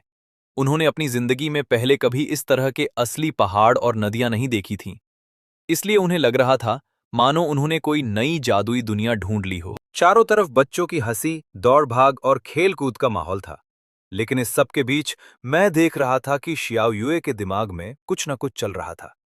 वो सारा दिन थोड़ी खोई खोई और सुस्त सी लग रही थी और उसके चेहरे पर एक अजीब सा खालीपन और उदासी झलक रही थी, एक बहुत ही बारीक सी मायूसी। हमारी इस कई दिनों की ट्रिप में हर रोज साइटसीइंग के दौरान बूढ़ा वांग और आजहिन भी हमारे साथ ही रह रहे थे। 2 दिन बाद वे दोनों किसी काम से बाहर चले गए। उनके रेस्टोरेंट के स्टाफ ने हमें बताया कि वे हर मौसम में 2-3 बार पहाड़ों से ताज़ी जड़ी बूटियां, पहाड़ी सब्जियां और सुखाया हुआ मीट लेने जाते हैं और उनकी हर ट्रिप 3 से 5 दिनों की होती है। जाने से पहले बूढ़े वांग ने अपने स्टाफ को खास हिदायत दी थी कि हमारे खाने पीने का सारा खर्चा रेस्टोरेंट ही उठाएगा। उन्होंने मुझसे भी कहा था कि मैं उनके लौटने का इंतजार करूं ताकि हम दोनों साथ बैठकर पहाड़ों की खास हर्बल वाइन पी सकें। हम भी धीरे धीरे पहाड़ों की इस शांत जिंदगी के आदी होने लगे थे। रोज सुबह सूरज उगते ही हम बाहर निकल जाते और आंगन में बैठकर पहाड़ों के सन्नाटे और सुकून का मजा लेते। लेकिन शायद हमारे शरीर को शहर की भागदौड़ वाली लाइफ की आदत हो चुकी थी, क्योंकि पहाड़ों में रहते रहते अचानक हम दोनों को लगातार सिरदर्द और कमजोरी महसूस होने लगी। हर वक्त चक्कर आते रहते और अजीब सी नींद छाई रहती थी। एक दिन जब मैंने बेहद भारीपन के साथ अपनी आंखें खोलीं, तो मेरे पूरे बदन में सुइयों जैसा दर्द हो रहा था। धुंधली आंखों के सामने मुझे 2 परछाइयां खड़ी दिखाई दीं। मैंने अपना सिर जोर जोर से हिलाया और काफी देर तक आंखें फाड़कर देखने के बाद मुझे एहसास हुआ कि सामने बूढ़ा वांग और आ झेन खड़े थे। मैंने तुरंत खड़े होने की कोशिश की, लेकिन जैसे ही मैंने अपने हाथ पैर हिलाए, मेरा बैलेंस बिगड़ गया और मैं धड़ाम से जमीन पर गिर पड़ा। तब जाकर मुझे होश आया कि मैं एक भारी कुर्सी से पूरी तरह बंधा हुआ हूं। जूट की मोटी रस्सी मेरे बदन में इस कदर कसी हुई थी कि वो मेरे मांस को चीरती हुई हड्डियों तक को दर्द से मरोड़ रही थी। जब मेरी आंखों के सामने का धुंधलापन पूरी तरह साफ हुआ, तो मैंने देखा कि बूढ़े वांग और आझेन के चेहरे एकदम सपाट और पथरीले थे। वांग मुझे घूर रहा था और आझेन कमरे के दूसरे कोने को देख रही थी। मैंने जैसे ही उसकी नजरों का पीछा किया, मेरे होश उड़ गए। शियाओ युए भी दूसरी तरफ एक कुर्सी से कसकर बंधी हुई थी, बिल्कुल बेजान और शांत, बिना कोई हलचल किए। मैं समझ गया कि बहुत बड़ा अनर्थ हो चुका है और मेरा दिल अपने बच्चों की सलामती के लिए बुरी तरह घबराने लगा। ठीक उसी पल आज हेन की ठंडी आवाज गूंजी। बच्चे बगल वाले कमरे में सो रहे हैं। हम उन्हें बाद में पहाड़ी की चट्टान से नीचे फेंक देंगे। चट्टान? तुम लोग ये क्या बकवास कर रहे हो? क्या पागलपन है ये? मुझे खोलो! मैं पागलों की तरह चीखने लगा और पूरी ताकत से रस्सियों को झटकने लगा, लेकिन वो इतनी टाइट थीं कि हिलने का नाम नहीं ले रही थीं। ज़ेन बिल्कुल शांत और ठंडे लहजे में आगे बोली, जैसे ही अंधेरा होगा, हम दोनों बच्चों को उस गहरी खाई में गिरा देंगे और फिर तुम दोनों को भी वहीं से नीचे धकेल देंगे। उसके बात करने का तरीका ऐसा था मानो वो कोई मर्डर नहीं, बल्कि किसी नॉर्मल एक्सीडेंट की बात कर रही हो। जैसे बच्चे खेलते खेलते पहाड़ी से गिर गए हों और तुम दोनों उन्हें ढूंढने के चक्कर में पैर फिसलने से खाई में जा गिरे हो। जैन ने अपनी कलाई घड़ी पर टाइम देखा और बोली, बस कुछ ही देर में, लगभग 1 घंटे के अंदर सब खत्म हो जाएगा। मैं अच्छे से जानता था कि वे कोई मजाक नहीं कर रहे हैं। बूढ़े वांग की आंखों में ठीक वही खौफनाक और जानलेवा लुक था जो सालों पहले मेरे फ्लैट का दरवाजा खटखटाते और मुझे परखते वक्त उसकी आंखों में था। मौत को इतने करीब देखकर मैं बुरी तरह थरथरा उठा। मैंने पूरी ताकत से उन पर चिल्लाते हुए कहा, सालो, मैं तुम्हारे ही गेस्ट हाउस में रुका हुआ हूं। पूरा होटल गवाह है। तुम्हारे रेस्टोरेंट में हम रोज खाना खा रहे थे। अगर मैं यहां मर गया या गायब हो गया, तो क्या तुम्हें लगता है कि तुम लोग बच निकलोगे? ये सुनते ही बूढ़े वांग के चेहरे पर एक बेहद शातिर और डरावनी मुस्कान तैर गई। क्यों नहीं, आराम से बच निकलेंगे। बूढ़ा वांग बोला, पुलिस? अरे दुनिया की नजरों में तो हम दोनों अभी भी पहाड़ों में फल सब्जियां और जड़ी बूटियां इकट्ठा कर रहे हैं। अगर पुलिस को हम पर शक भी हो जाए, तो हमारे पास वहां मौजूद होने का पुख्ता सबूत है। तभी आज़ैन ने बात काटी, और सुनो छोटे भाई, ये दाइशान निवास कोई रजिस्टर्ड गेस्ट हाउस नहीं है। ये तो हमारा पुराना पुश्तैनी घर है। किसी को कानो कान खबर नहीं होगी कि तुम लोग यहां आकर रुके भी थे। उसकी ये बात सुनते ही मुझे अचानक वो फोन कॉल याद आ गई जो आझन ने उस रात शराब पीते वक्त लाओ वांग को की थी। अब जाकर सारा माजरा समझ आया कि उसने खुद आगे बढ़कर हमारे बुक किए हुए स्वीट को बदलकर हमें इस दाइशान निवास में क्यों शिफ्ट किया था। पिछले कुछ दिनों से मेरे मन में जो अजीब सी बेचैनी चल रही थी, वो अचानक एक भयानक सच बनकर सामने आ गई थी। आजैन ने हमें बाकी के पर्यटकों और होटलों से बिल्कुल दूर रखने के लिए जानबूझकर यहाँ ठहराया था, क्योंकि ये सुनसान जगह उस गहरी खाई और चट्टान के सबसे ज्यादा करीब थी। उनकी शादी को 10 साल से ज्यादा हो चुके थे और उस रात उनके बीच लगभग जानलेवा झगड़ा हुआ था। फिर अचानक आजैन ने फोन पर लाओ वांग से बात करते वक्त इतनी गुलामी और विनम्रता क्यों दिखाई थी? वो किसी मियाँ बीवी का नॉर्मल लहजा नहीं था, बल्कि वो उन दोनों के बीच पहले से तय किया गया एक सीक्रेट कोड वर्ड था। और उस रात डिनर के दौरान लाओ वांग ने इस बात का जिक्र तक नहीं किया था कि वे अगले ही दिन पहाड़ों में सामान इकट्ठा करने जा रहे हैं। पहाड़ी रास्ते इतने खतरनाक और उबड़-खाबड़ हैं, तो फिर मेरे जैसे अजनबी के लिए, जिससे वे पूरे 10 साल बाद मिल रहे थे, लाओ वांग ने पिछली रात इतनी आकंठ शराब क्यों पी होगी? तभी मेरे दिमाग पर फिर से गहरी नींद और थकान हावी होने लगी। इस दाइशान निवास में आने के बाद से ये सुस्ती और थकान हर दिन बढ़ती ही जा रही थी। मैं पहले बेवकूफों की तरह सोच रहा था कि ये सिर्फ लंबे सफर की थकान और पहाड़ी माहौल की वजह से है, लेकिन अब जाकर मुझे एहसास हुआ कि हमें रोज खाने पीने में कोई नशीली दवा दी जा रही थी। तो तुम दोनों ने ये सब कुछ पहले से ही प्लान कर रखा था? मैं पूरी हताशा में चीख पड़ा। पर क्यों? पूरे 10 साल बीत चुके हैं। तुम लोग आज भी मेरे पीछे क्यों पड़े हो? मैंने तुम्हारा क्या बिगाड़ा है? मेरी ये चीख सुनकर आजहन ने अपनी गर्दन घुमाई और मेरे बगल में बैठी शियाओ युए की तरफ इशारा किया। उसके लहजे में साफ तौर पर नफरत और तिरस्कार था। वो बोली, मुझसे क्या पूछ रहे हो? जरा अपनी सती सावित्री बीवी से क्यों नहीं पूछते कि वो हमसे मिलने के लिए इतनी दूर इस पहाड़ी कस्बे में क्यों आई? मैंने झटके से शियाओ युए की तरफ देखा। वो बिना किसी हलचल के असामान्य रूप से बिल्कुल शांत बैठी थी। वो शियाओ युए, जो हमेशा अपने बच्चों को अपनी जान से भी बढ़कर मानती थी, इस वक्त अपने बच्चों की मौत की बात सुनकर भी जरा सा विरोध नहीं कर रही थी। उसकी आंखों में डर या दुख की एक बूंद तक नहीं थी। बिल्कुल सूनी आंखें थीं। तभी आजहैन मेरी तरफ कुछ कदम आगे बढ़ी, मेरे ठीक सामने जमीन पर उकड़ू बैठ गई और चेहरे पर एक जहरीली मुस्कान लाकर बोली, अगर ये नहीं बताएगी तो चलो मैं ही बता देती हूं छोटे भाई। तुम्हारा ये ठाट बाट देखकर लगता है कि तुमने पिछले कुछ सालों में प्रॉपर्टी के धंधे से मोटा पैसा कमाया है। तुम्हारी बात बिल्कुल सही है कि 10 साल बीत चुके हैं, पर जब सब कुछ ठीक चल रहा था तो तुम लोग हमें दोबारा बर्बाद करने यहां क्यों चले आए? क्या तुम्हें अपनी ये रईसों वाली जिंदगी प्यारी नहीं है? ये सुनकर मैं घबराहट के मारे पागलों की तरह अपना सिर हिलाने लगा और उन्हें समझाने की कोशिश करने लगा। तुम दोनों बहुत बड़ी गलतफहमी में हो।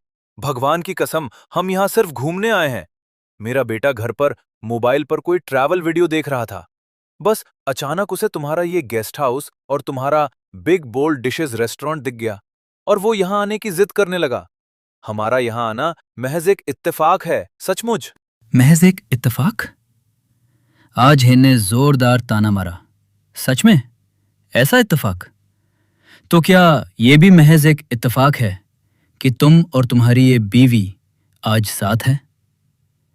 मैं गुस्से और खौफ से कांपते हुए चिल्लाया, तुम्हारा मतलब क्या है? खबरदार जो मेरी बीवी के बारे में एक भी बकवास लफ्ज मुंह से निकाला तो। बकवास? आज हेन अपनी जगह से खड़ी हुई, वापस लाओ वांग के पास जाकर खड़ी हो गई और उसने मेरी तरफ देखकर एक चमकदार मुस्कान बिखेरी। पर उस मुस्कान में साफ तौर पर नफरत, घृणा और मेरे लिए थोड़ी सी दया छिपी थी। वो बोली, तुम्हारी इस सती सावित्री पत्नी की तुमसे पहले भी शादी हो चुकी है। इसका एक मर्द था। वे दोनों एक ही गांव में साथ पले बढ़े और पैसे कमाने के लिए शहर आए थे। पर दोनों में से कोई ज्यादा पढ़ा लिखा नहीं था, इसलिए उन्हें कोई ढंग की नौकरी नहीं मिली। जब सीधे रास्ते से पैसे नहीं बने तो दोनों ने अपना धंधा बदल लिया। तुम्हारी ये बीवी ऑनलाइन वीडियो गेम्स में लड़कों के साथ फ्लर्ट करती थी। एक बेहद भोली भाली और संस्कारी लड़की होने का नाटक करती थी और फिर शादी का झांसा देकर लड़कों से मोटा दहेज ठगती थी। और वो जो दूसरा मर्द था, वो इसका भाई बनकर सामने आता था और शादी की सारी डील पक्की करता था। तुमसे पहले वे न जाने कितने लड़कों को कंगाल करके बेवकूफ बना चुके थे। तुम सरासर झूठ बोल रही हो, मैंने आज हेन की बात काटते हुए चीख कर कहा। शियाओ युए के सरकारी डॉक्यूमेंट्स में साफ साफ लिखा है कि वो अनमैरिड थी और उसका भाई सचमुच दूसरे शहर में काम करता है। यहां तक कि उसने मुझसे शादी के वक्त 1 रुपया भी दहेज नहीं लिया था। ये सुनते ही आज हेन ने एक बेहद घिनौनी नजर से मुझे देखा और बोली, ओहो, सच में? तो फिर वो अचानक बिना कोई दहेज, बिना गाड़ी बंगले के डिमांड के तुमसे शादी करने के लिए इतनी आसानी से कैसे मान गई थी? अगर पिछले 10 सालों में किसी ने भी मुझसे ये सवाल पूछा होता तो मैं सीना ठोक कर कहता कि हम दोनों एक दूसरे से सच्चा और पवित्र प्यार करते हैं। लेकिन इस वक्त ओल्ड वांग के उस खौफनाक कमरे में बंधे होने के बाद मेरे मुंह से एक लफ्ज भी नहीं निकल पा रहा था। मेरा दिमाग अचानक 10 साल पीछे चला गया।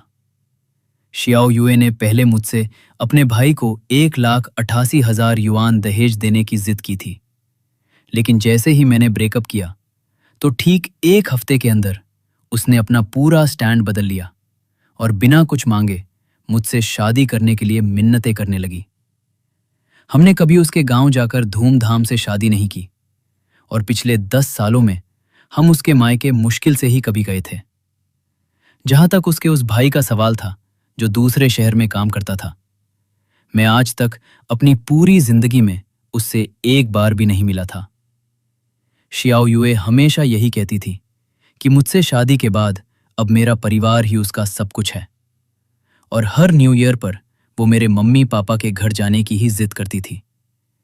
यहां तक कि अपने माता पिता से भी वो कभी कभार ही सिर्फ वीडियो कॉल पर बात करती थी। मुझे इस तरह खामोश और सुन्न देखकर आज हेन आगे बोली, तुम्हारी बीवी और उस मर्द की शादी उनके गांव के रीति रिवाजों से हुई थी, इसलिए कोर्ट में उसका कोई रजिस्ट्रेशन नहीं था। मुझे पूरा यकीन है कि तुम कभी उसके पैतृक गांव कदम रखने नहीं गए, वरना वहां का बच्चा बच्चा तुम्हें बता देता कि वो शियाओ युए किसी और की अमानत थी। ये सब सुनकर मेरा दिमाग फट रहा था, पर मैंने अपनी बची कुची ताकत समेटकर गुस्से में जवाब दिया, भले ही वो पास्ट में किसी और की बीवी रही हो, फिर भी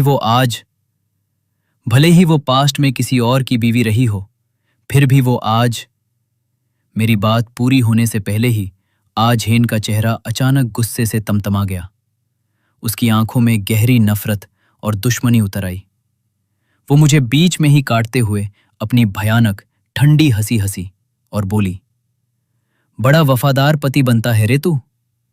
क्या तुझे अपनी इस बीवी की असलियत पता है? क्या तुझे पता है कि ये पीठ पीछे क्या धंधा चला रही थी? क्या तुझे पता है कि ये एक ग्राहक से 300 युआन लेती थी? ये सुनते ही बूढ़ा वांग बिना एक शब्द बोले सीधे मेरे पास आया और उसने पूरी ताकत से मेरे चेहरे पर एक करारा थप्पड़ जड़ दिया। वो दहाड़ा, जबान संभाल के, मैं तुझे अपनी बीवी की बेइज्जती नहीं करने दूंगा। मैंने मुंह में आया खून थूकते हुए उसका मजाक उड़ाया। हो, तो इसका मतलब तुम दोनों ने मिलकर काम बांट रखा है। तुम्हारी बीवी घर के अंदर ग्राहकों की खातिरदारी करके पैसे बटोरती है और वांग बॉस नीचे खड़े होकर पहरा देते हैं, इसीलिए तो तुमने खाना बनाना छोड़ दिया। आखिर तुम अपनी बीवी जितना मोटा पैसा जो नहीं कमा पाते? मेरा ये ताना सुनकर बूढ़ा वांग गुस्से से इतना पागल हो गया कि वो मुझे दोबारा मारने के लिए हाथ उठाने ही वाला था, लेकिन आज हेन ने तुरंत आगे बढ़कर उसका हाथ रोक लिया। वो वांग से बोली, रुक जाओ, ये जानबूझकर ऐसा कर रहा है, हमें भड़काने की कोशिश कर रहा है। हम इसके झांसे में बिल्कुल नहीं आएंगे।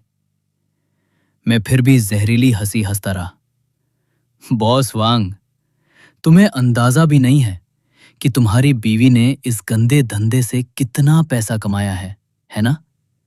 और क्या तुम्हें पता है कि उसने वो सारा पैसा ले जाकर किसे दे दिया? पूरे 3 लाख युआन। सोचो, इतना पैसा वापस कमाने के लिए तुम्हें जिंदगी भर कितने मिट्टी के बर्तन और कैसरोल बेचने पड़ते हैं। मैंने फिर से अपनी नजरें आज हेन पर टिकाईं। और तुम, क्या ये वांग तुम्हें उस रात जान से मारने नहीं वाला था? क्या इतने सारे मर्दों के साथ सोने से तुम्हारा जिस्म इतना फौलादी हो गया है कि रसोई का चाकू भी तुम्हारा कुछ नहीं बिगाड़ पाया? ये सुनते ही बूढ़े वांग ने बिना कोई बकवास किए चुपचाप एक गंदा कपड़ा निकाला और बेरहमी से मेरे मुंह में ठूंस दिया ताकि मैं कुछ बोल न सकूं। तुझे हमारी कहानी कुछ ज्यादा ही पता है, आज हेन ने ठंडे लहजे में कहा। फिर वो धीरे धीरे चलकर कोने में बंधी शियाओ युए के पास गई और अपनी उंगलियों से उसकी ठुड्डी को ऊपर उठाते हुए बोली, उस दिन तूने मुझसे बड़े सवाल पूछे थे ना? चल, आज मैं तेरे सारे सवालों का जवाब दे देती हूं। तेरे उस भाई कियांग ने मरने से पहले तुम दोनों के इस झांसे वाले खेल का सारा सच हमारे सामने उगल दिया था। उसने तड़पते हुए कहा था कि तू बिस्तर पर किसी लकड़ी के बेजान टुकड़े जैसी है और अगर तू किसी वीडियो गेम खेलने वाले लल्लू लड़के के साथ भी सो जाए तो उसे रत्ती भर भी फर्क नहीं पड़ता। और फिर वो मर गया, ठीक उसी बिस्तर के नीचे जिसके बाद हमने उसे उस फ्रीजर में ठूंस दिया था। ठीक उसी पल शियाओ युए की आंखें एकदम लाल हो गईं और उसकी आंखों से बड़े बड़े आंसू बहने लगे। मुंह में कपड़ा ठूसे होने के बावजूद मेरा दिमाग सुन्न हो गया। मुझे अपनी कानों पर यकीन नहीं हो रहा था कि कियांग, जिस भाई का जिक्र आजहैन अभी कर रही थी, वो शियाओ युए का सगा भाई नहीं बल्कि उसका असली पति और क्राइम पार्टनर था, जिसे शियाओ युए मुझसे दूसरे शहर में काम करने वाला भाई बताती थी। मैं चाहकर भी इस खौफनाक सच पर विश्वास नहीं करना चाहता था, लेकिन तभी 10 साल पहले की वो सारी कड़ियां मेरी आंखों के सामने एक फिल्म की तरह जुड़ती चली गईं। अब जाकर मुझे पूरा माजरा समझ आया। उस रात मकान मालिक ने अचानक हमारी बिल्डिंग का किराया बढ़ा दिया था, जिसके बाद बूढ़ा वांग गुस्से में तमतमाता हुआ अपने घर गया था और उसने आजहैन से दुकान खरीदने के लिए उनके परिवार की सारी जमा पूंजी निकालने को कहा था। लेकिन जब उसे पता चला कि घर के सारे पैसे गायब हैं, तो उसके और आजहैन के बीच एक भयानक झगड़ा शुरू हो गया। गुस्से से पागल होकर बूढ़े वांग ने रसोई का धारदार चाकू उठाया और आजहैन पर जानलेवा वार कर दिया। लेकिन किस्मत से वो चाकू आजहैन को न लगकर पलंग के किनारे पर जा धंसा और ठीक उसी पल गुस्से से पागल बूढ़े वांग की नजर अचानक बिस्तर के नीचे छिपे एक अनजान मर्द पर पड़ी। वांग तुरंत सारी बात समझ गया कि आजहैन ने उसे धोखा दिया है और बिस्तर के नीचे छिपा ये आदमी 100% उन्हीं गायब हुए 3 लाख युआन से जुड़ा हुआ है। गुस्से में अंधे हो चुके बूढ़े वांग ने बिना सोचे समझे उस आदमी पर चाकू से ताबड़तोड़ वार करके उसे वहीं मौत के घाट उतार दिया। कत्ल करने के बाद जब बूढ़े वांग का गुस्सा धीरे धीरे शांत हुआ, तो उसकी जगह एक खौफनाक डर ने ले ली। आजहैन के लिए उसका गुस्सा अब इस चिंता में बदल चुका था कि पुलिस से कैसे बचा जाए। एक खूनी था तो दूसरी धोखेबाज। ठीक उसी पल मौत के इस जाल से बचने के लिए दोनों ने मिलकर एक नई साजिश रची। वे फिर से एक हो गए और हमेशा के लिए गायब होने का प्लान बना लिया। उस रात जब बूढ़ा वांग मेरे फ्लैट पर आया था, तो असल में वो मुझे मारने नहीं आया था। उसने जानबूझकर ड्रामा करके मुझे वहां से भगा दिया ताकि ऊपर घर में आजहैन को कत्ल की जगह साफ करने का पूरा टाइम मिल सके।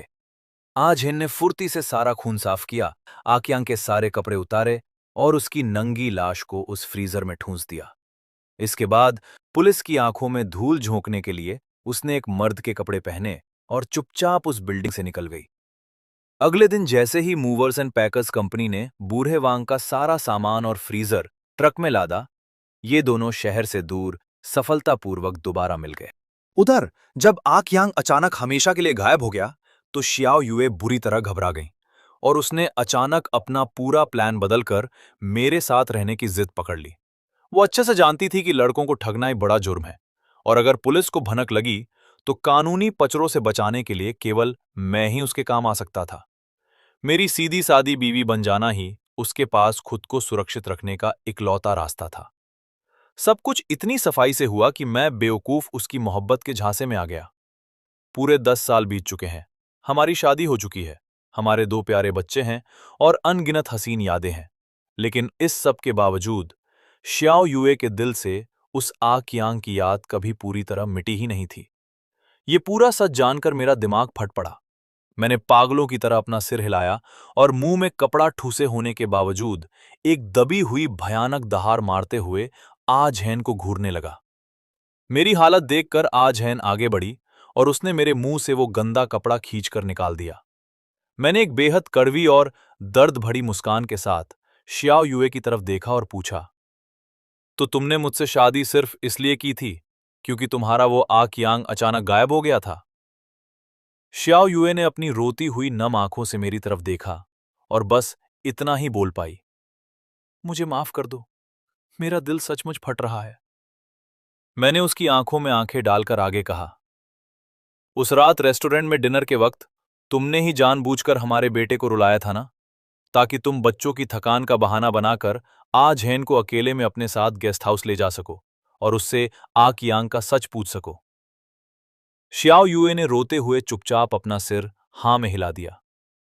और ये बच्चे जो इस पहाड़ी कस्बे में घूमने आने की जिद कर रहे थे, ये मोबाइल पर वीडियो देखना और इस जगह को चुनना, ये सब भी तुम्हारी ही सोची समझी साजिश थी ना? श्याओ युए इस बार बिल्कुल खामोश रही। उसके पास कोई जवाब नहीं था।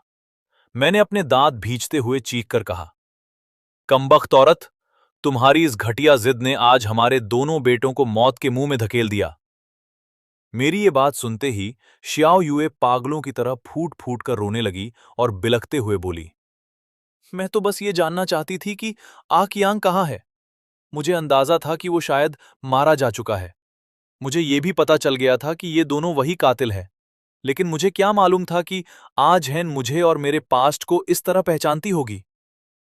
तभी आज हेन ने बेहद ठंडे और पथरीले लहजे में बात काटी, सहानुभूति का नाटक बंद करो। तुम्हारे उस तथाकथित भाई कियांग ने अकेले हमसे ही नहीं, बल्कि 3 और खतरनाक लोगों से इसी तरह मोटा पैसा ठगा था। पूरे 3 लाख। मैंने खुद उसका पीछा किया था और अपनी आंखों से देखा था कि उसने वो सारा पैसा ले जाकर तुम्हें थमा दिया था। तुम लोग तो उस रात अपनी इस कामयाबी का जश्न मनाने एक बड़े होटल में भी गए थे।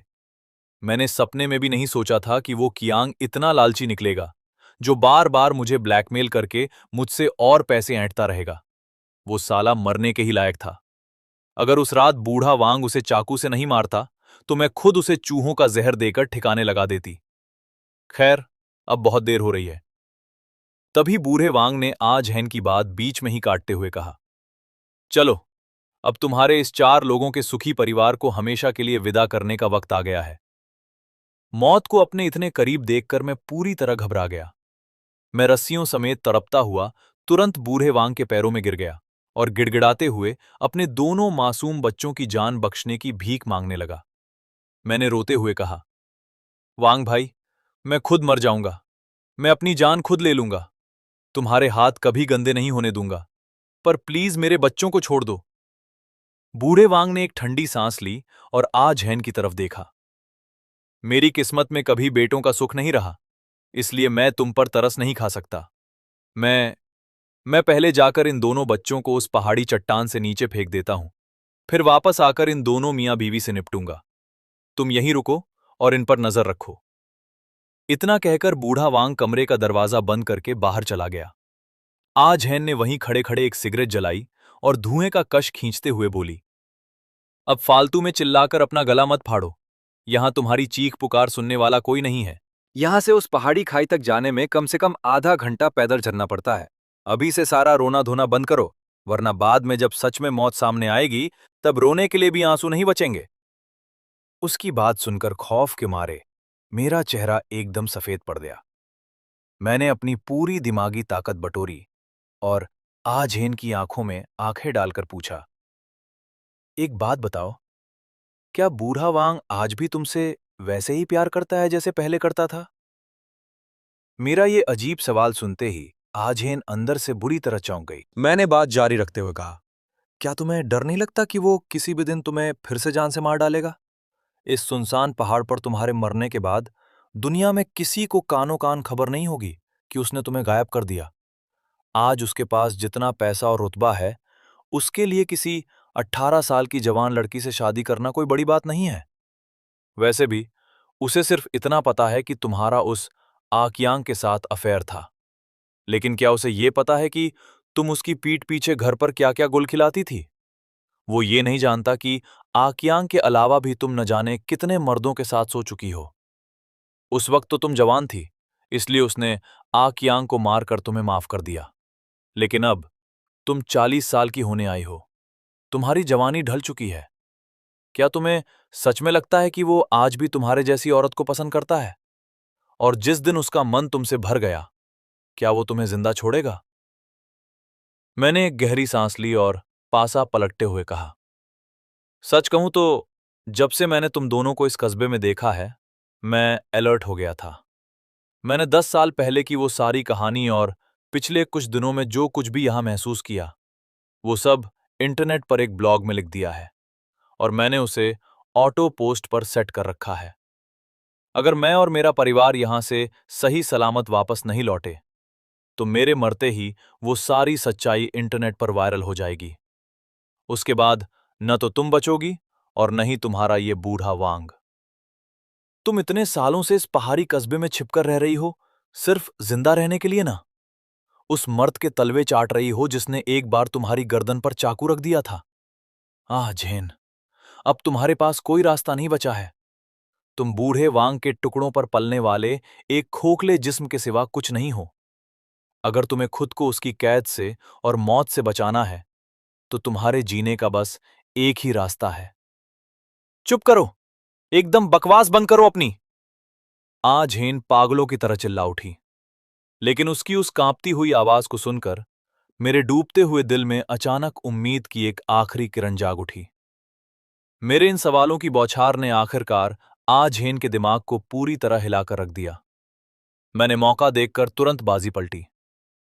मैं तुम्हें एक शानदार और सुकून वाली जिंदगी जीने का मौका दूंगा। मुझे अभी खोलो, हम दोनों मिलकर पहले बूढ़े वांग को दबोचेंगे, मेरे बेटों को बचाएंगे और फिर उस बूढ़े का खेल हमेशा के लिए खत्म कर देंगे। इसके बाद तुम मेरे साथ बड़े शहर चलना और जैसी चाहे वैसी महारानी जैसी जिंदगी जीना। आज हेन ने अपनी भौहें सिकोड़कर मुझे देखा। क्या तुम कोई मजाक कर रहे हो? मैं तुम्हें छोड़ दूं ताकि तुम बूढ़े वांग को मार सको? तुम पागल हो या मैं? इस बात की क्या गारंटी है कि तुम आजाद होते ही पुलिस को नहीं बुलाओगे? और इस बात की क्या गारंटी है कि बाद में तुम खुद को बचाने के लिए मुझे ही रास्ते से नहीं हटा दोगे? मैं गारंटी देता हूं, 100% गारंटी देता हूं। मैं पूरी ताकत से चिल्लाया। मेरे पास तुम्हें यकीन दिलाने का एक पक्का तरीका है। हम इस पिछड़े पहाड़ी गांव को हमेशा के लिए एक साथ छोड़ देंगे और साथ रहेंगे। तुम चाहो तो वांग की सारी प्रॉपर्टी और कैश समेट लो, और उधर शहर में मेरे पास खुद अपनी लाखों की संपत्ति है। तुम्हें फिर कभी किसी के टुकड़ों पर पलने की जरूरत नहीं होगी। हम न सिर्फ जिंदा बचेंगे बल्कि एक बेहद रईस और आलीशान जिंदगी जिएंगे। इस घटना के ठीक 4 साल बाद मेरे दोनों बेटों के प्राइमरी स्कूल का ग्रेजुएशन सेरेमनी था। दोनों ने ही क्लास में टॉप किया था और उन्हें स्कूल की तरफ से स्टेज पर स्पीच देने के लिए चुना गया था। जैसे ही वे दोनों स्टेज पर आए, पूरा हॉल तालियों की गड़गड़ाहट से गूंज उठा। भाषण देते हुए बड़े बेटे ने कहा, हम अपने पापा को थैंक यू कहना चाहते हैं।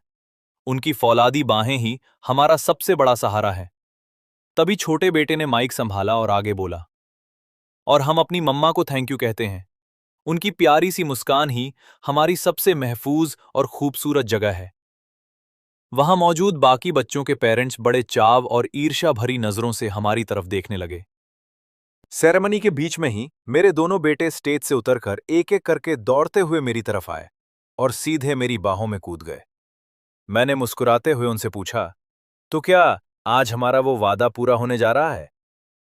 मेरे बड़े बेटे ने मेरे बगल में खड़ी औरत की तरफ देखा, उसका हाथ पकड़ा और बड़े लाड से कहा, आंटी झेन, आज से हम दोनों आपको मम्मी कहकर बुलाएंगे। ये सुनते ही आज झेन बेहद इमोशनल हो गई। उसकी आंखों में आंसू आ गए। उसने तुरंत अपने आंसू पोंछे और बच्चों को गले लगाकर उनकी इस प्यारी सी बात के लिए खूब सारा प्यार दिया। इसके बाद दोनों बच्चे खुशी खुशी स्कूल के बाकी प्रोग्राम्स में हिस्सा लेने आगे बढ़ गए। अब वहां सिर्फ हम दोनों बचे थे। आझेन ने बड़े प्यार से मेरा हाथ थामा, अपना सिर धीरे से मेरे कंधे पर टिकाया और बड़ी मीठी आवाज में बोली, सच बताना, क्या आपको कभी इस बात का बुरा नहीं लगता कि मैं उम्र में आपसे काफी बड़ी और बूढ़ी हूं? मैंने उसके बालों को सहलाते हुए मुस्कुराकर कहा, मैं भला क्यों बुरा मानने लगा?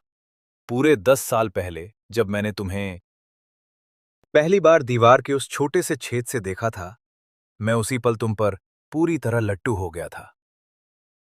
आह! जेन ने यह सुनकर मुझे कसकर गले लगा लिया। थैंक यू पतिदेव, बस काश हमारा मैरिज सर्टिफिकेट भी बन पाता। मैंने दूर पहाड़ों की तरफ देखते हुए ठंडे लहजे में कहा, वो दिन भी बहुत जल्द आएगा, लेकिन अभी उसके लिए थोड़ा सा इंतजार बाकी है। तभी मेरी आंखें एक पल के लिए धुंधली हो गईं और मेरा दिमाग 4 साल पीछे उस खौफनाक दिन की यादों में चला गया। उस दिन कमरे में बंधे होने के दौरान मैंने ही जेन को पट्टी पढ़ाई थी कि वो बूढ़े वांग के लौटने से पहले मुझे श्याओ युए के ऊपर धकेल दे, ताकि मैं अपने दांतों से श्याओ युए के हाथों की रस्सियां खोल सकूं और हम मिलकर वांग पर हमला कर सकें। पर असल में मेरा असली प्लान कुछ और ही था, जो अब पूरी तरह कामयाब हो चुका था। उस खौफनाक दिन जैसे ही रस्सियां खुली, हमने गोद में बच्चे को लिए भाग रहे बूढ़े वांग का पीछा किया और अपने बच्चों को सही सलामत बचा लिया। उन्हें भारी नशा दिया गया था, इसलिए वे पूरी तरह बेहोश थे। इसके बाद हमने बूढ़े वांग को पकड़ा, उसे भारी पत्थरों से जोरदार तरीके से बांधा और जिंदा ही उस गहरी पहाड़ी चट्टान से नीचे फेंक दिया। उसी रात काफी देर गए, आजैन ने एक सोची समझी साजिश के तहत खुद पुलिस को फोन किया। पुलिस तुरंत मौके पर पहुंची और उन्होंने मुझे और बच्चों को दाइशान इलाके के एक होटल के कमरे से रेस्क्यू किया। पुलिस की नजरों में हमें भी भारी नशा दिया गया था और हम बेहोश थे। उधर दूसरी तरफ श्याओ युए मुख्य बेडरूम में मृत पाई गई। उसके कपड़े पूरी तरह अस्त व्यस्त थे, बदन पर रस्सियों के गहरे निशान थे और उसके शरीर से भी वही नशीली दवा मिली। सबसे मास्टर स्ट्रोक ये था कि बेड की चादरों पर हमने मरे हुए बूढ़े वांग की डेड स्किन के टिश्यूज भी छोड़ दिए थे। मैंने पुलिस को बिल्कुल मासूम बनकर बयान दिया, सर उस दिन हमारी तबीयत ठीक नहीं थी, इसलिए हम पूरे दिन कमरे से बाहर ही नहीं निकले। इसके बाद हम सब बेहोश हो गए और अचानक श्याओ युए की चीखने चिल्लाने की आवाज से मेरी नींद खुली। जब मैं पूरी तरह होश में आया तो मैंने खुद को होटल के कमरे में बंधा हुआ पाया। श्याओ युए मदद के लिए रो रही थी और मुझे धुंधला सा सुनाई दिया था कि वो वांग बॉस का नाम लेकर गिड़गिड़ा रही थी। उधर आ झैन ने पुलिस को अपनी झूठी कहानी सुनाते हुए कहा, मैं और बूढ़ा वांग पहाड़ों में जड़ी बूटियां इकट्ठा करने गए थे। रास्ते में वांग बार बार उस नई महिला ग्राहक का जिक्र कर रहा था। उसने ही जानबूझकर पहाड़ के नीचे दाइशान इलाके में उनके रुकने का इंतजाम किया था और रेस्टोरेंट से उनके लिए मुफ्त खाना भिजवाया था। उस दिन दोपहर को रेस्टोरेंट में बहुत भीड़ थी और वांग अचानक किसी को बिना बताए वहां से जल्दबाजी में निकल गया। मैं उसकी अय्याश फितरत अच्छे से जानती थी, इसलिए मुझे शक हुआ और मैं तुरंत रेस्टोरेंट भागी। वहां वेटर ने बताया कि लाओ वांग वापस नहीं आया है, तो मुझे अनहोनी का डर हुआ और मैं स्टाफ को लेकर सीधे दाइशान वाले इस घर की तरफ दौड़ी, जहां हमें शियाओ युए की लाश मिली। इस फुल प्रूफ कहानी के बाद लाओ वांग पुलिस का सबसे बड़ा वांटेड अपराधी बन गया। पुलिस रिकॉर्ड में दर्ज हुआ कि उसने एक सुनसान गेस्ट हाउस में घुसकर एक महिला कस्टमर का रेप किया और विरोध करने पर बेरहमी से उसका मर्डर करके फरार हो गया। ये सनसनीखेज खबर तुरंत लोकल मीडिया और अखबारों की हेडलाइन बन गई।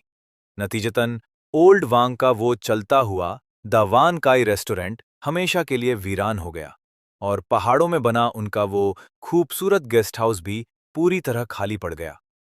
इसके बाद आ झेन ने कोर्ट के चक्कर काटकर वांग की सारी संपत्ति और सामान को औने पौने दामों में बेच दिया, सारा कैश समेटा और हमेशा के लिए उस छोटे से पहाड़ी कस्बे को छोड़ दिया। सब कुछ सेटल होने के बाद मैंने आजिन की आंखों में आंखें डालकर कहा, मैं तुम्हें हमेशा पागलों की तरह प्यार करूंगा। आजिन ने मेरी तरफ देखा और एक बेहद खूबसूरत पर शातिर मुस्कान के साथ बोली, मैं भी तुमसे बहुत प्यार करती हूं। मैंने उसे अपनी बाहों में कसकर भींच लिया और उसके कान के पास जाकर धीरे से फुसफुसाया, सुनो, पूरे 16 साल बाद जब इस जुर्म की कानूनी मियाद खत्म हो जाएगी, मैं वो वीडियो डिलीट कर दूंगा और फिर हम दोनों दुनिया के सामने एक साफ सुथरी और इज्जतदार जिंदगी जिएंगे। मैं तुमसे सिर्फ इसलिए प्यार नहीं करता कि तुमने शियाओ युए का गला घोटते वक्त कैमरे में मेरा वीडियो रिकॉर्ड कर लिया था। तुम्हारे लिए मेरे दिल में जो जज्बात हैं वो 100% सच्चे हैं। जेन ने भी मुस्कुराते हुए मुझे और कसकर गले लगा लिया और मेरे कान में धीरे से फुसफुसाते हुए बोली, मुझे अच्छे से पता था मेरे जान कि तुम खुद को पाक साफ साबित करने और मुझे अपना बनाने के लिए कोई ना कोई अचूक रास्ता जरूर ढूंढ निकालोगे। कंप्लीट सीरीज देने के लिए एक लाइक तो कर दो सेंपाई।